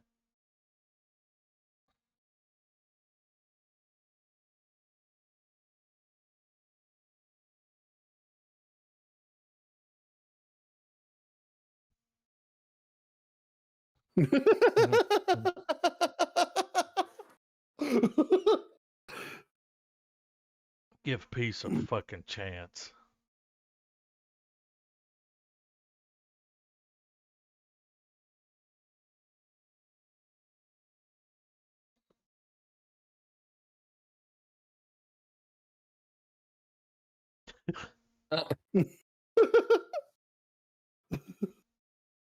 Silly goose time.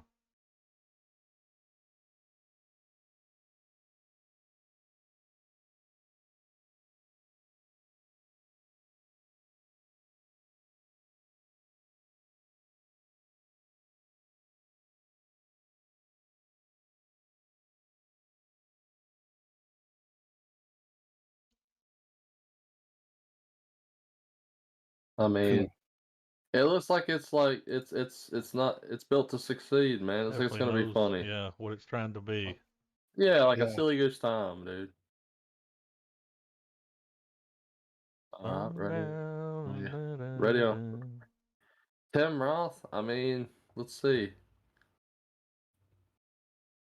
Sundown. I hope it's about vampires. Only if they play Sundown in the trailer. That'd be a good name for a vampire film. Sundown in some town. I mean, Right. No, I'm Bruce. All right. 3, 2, what do you know about 1, Come Town? play. It's a good podcast. Bleecker Street.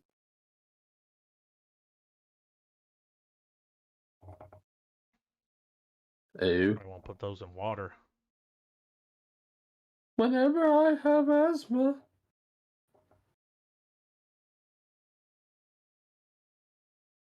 Another just like ambient trailer. They're on vacation. Noir, the new scent from Calvin Klein.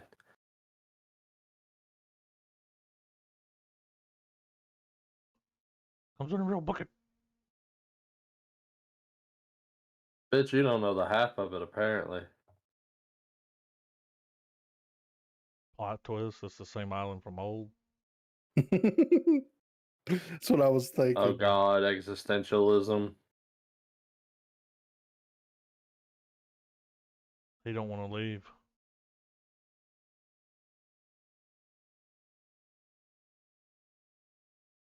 Is that the chick from Antichrist? I think so.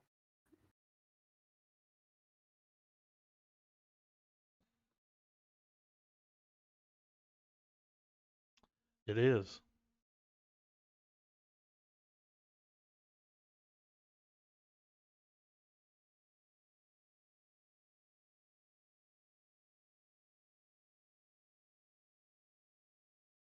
Oh, somebody's gonna kill themselves.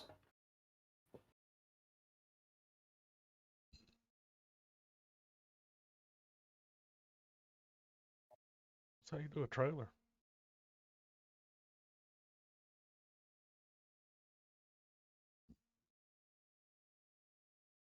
Creepy. Interested. Just Yeah, just come home. I want to fucking watch that, dude.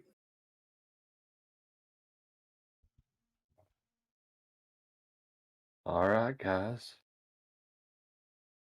Yeah, Probably gonna be pretty funny. since we missed this, Christmas is over, but a little Merry Christmas from the Gemstones. Yeah, dude. Let's fucking do it. Dude, this shit drops on the 9th. Oh, Not far around the corner. Literally around the corner. Ready when y'all are. all right. 3, 2, 1, play.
I can't fucking wait for that shit, dude. Makes me want to see All right, all guys. the bloopers Yeah, right. Oh man, a gag reel's got to exist. All right, we got Doc Strange in the multiverse of Plato. Let's do it. All right, May 6th. 3, 2, 1, play. It comes out May? Yeah.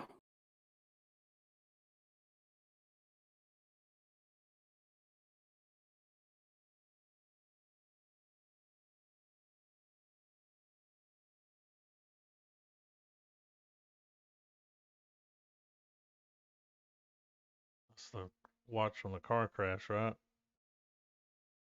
Yeah.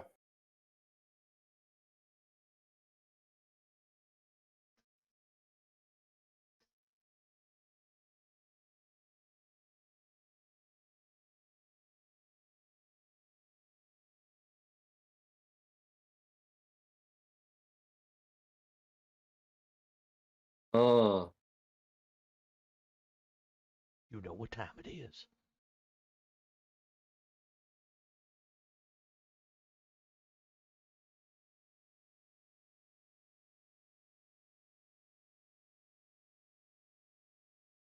I think those are dogwood trees.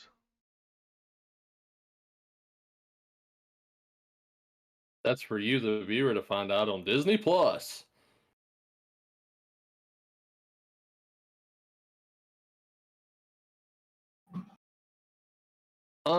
Cue the Tool song. Spiral out. Darkness Falls.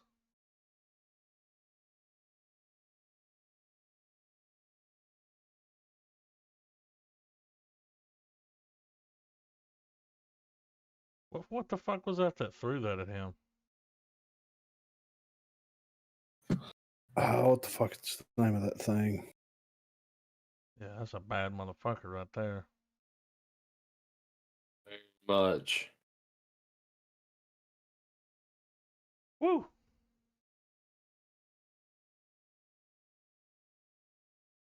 People were like, they won't be able to top Spider-Man. They're like, watch this shit. Yeah. So it may be Shuma Gorath is the name of that character. Trying to look at it, but it's hard to get a good look.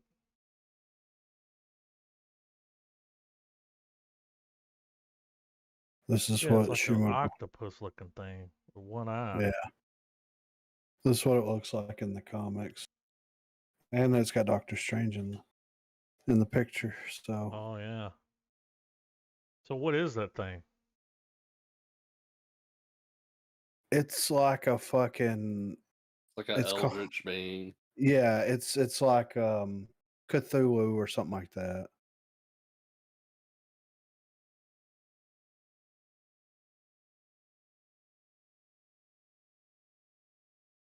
Yeah. Can't wait. I know it looks fucking crazy, right? So yeah. So yeah, guys. I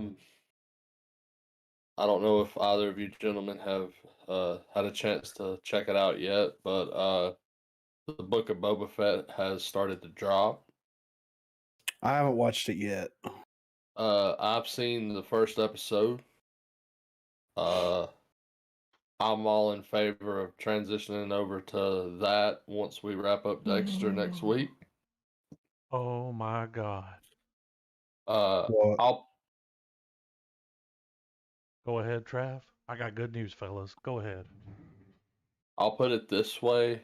One of the best things about the Book of Boba Fett is the fact that within the first 5 minutes, before the cold opening of the Book of Boba Fett, is them answering the Sarlacc pit question, and I'm gonna leave it at that.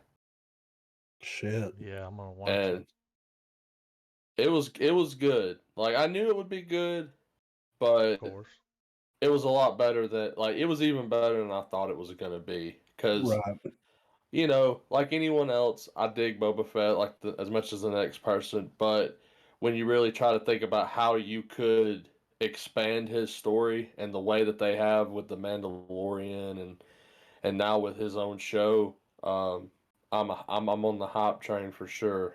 I think it's going to be great, but I'm all in favor of us covering it in the coming weeks because, like I said, just the first episode's out. It's literally just started to run, Yeah. so I figured it'd be a good show to hop over and fill the gap from Dexter. I'm cool with that. Yeah. The real question What are is, we watching next week? no, does he Ghostbusters. bounty? Oh, I was gonna say, does he bounty hunt for Jabba the Hutt to finance his vet? Is Fat Vet? Yeah. That's one of the best things I liked about the episode is that even though Jabba the Hutt is dead due to Leia, uh, Jabba the Hutt is absolutely front and center with how his story's going forward. Because you know we saw where you know you saw where at the end of the Mandalorian, you know he rolls up at Jabba's palace, shoots the guy there, and assumes the throne. Well, it picks up. It's doing a back and forth thing in this first episode. We're seeing moments where we're in the present time and things are going down, but we're also seeing like the Sarlacc thing covers throughout the entire episode. So, yeah. Hell yeah. Ghostbusters Afterlife. Next It's week. available. It's out. Yes. Go. So do we have it written down? Ghostbusters season finale of Dexter, episode 1 of Book of Boba Fett. Yep. I'm cool with that. Yep. Well, tomorrow episode 2 of Book will be dropping. So, y'all want to do a power crunch with the first 2 eps? Yeah, I'm cool with that. Yeah. I should be able to make that happen. I chill in deep space. Mask is over my face. But yeah. So we're I'm doing excited. Ghostbusters. Yeah. Do you think well, let's see, the next episode's gonna fall on the 11th.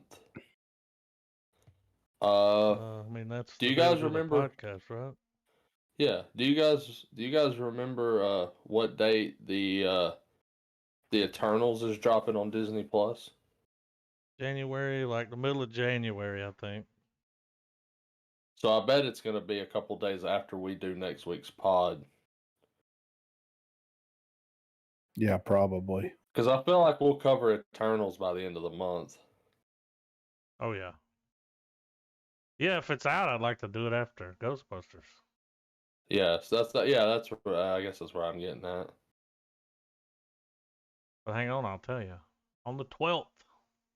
Oh yeah. So the day after next week, next Yeah. Wednesday. So yeah. So yeah, episode after next we'll be doing Eternals. So we've got Ghostbusters, Eternals.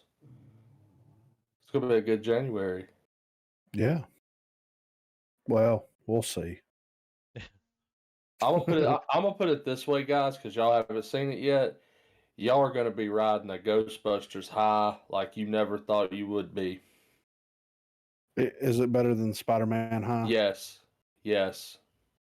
All right. I know it's hard to say. I know that's hard to say, man. But considering, yeah. Oh man, I'm excited. I'm jealous that y'all are gonna watch this, having not seen it already. I'm gonna enjoy it just as much. But like, I'm telling you, you two guys are gonna be mouth breathing that whole fucking movie. Shit, I've been mouth breathing this whole podcast. Like, and I mean, dude, there's stuff you'll call like there's things that are predictable. There's things you're gonna call, but it's stuff that like when they come through with it, you're like, I love it. Yeah. It's Hell yeah. the perfect ending to the original Ghostbusters story. perfect, and I don't say that word like loosely. Perfect sequel territory. It's up there in the book with Spider-Man: No Way Home in terms of like how No Way Home captures the essence of Spider-Man. Mm-hmm. Yeah. Afterlife completely every little nook and like detail you've ever enjoyed about Ghostbusters, they take it, cram it into this movie, and like jack it full of steroids. Hell yeah. I'm excited. Let's do it next week in Boba Fett and the last episode of Dexter.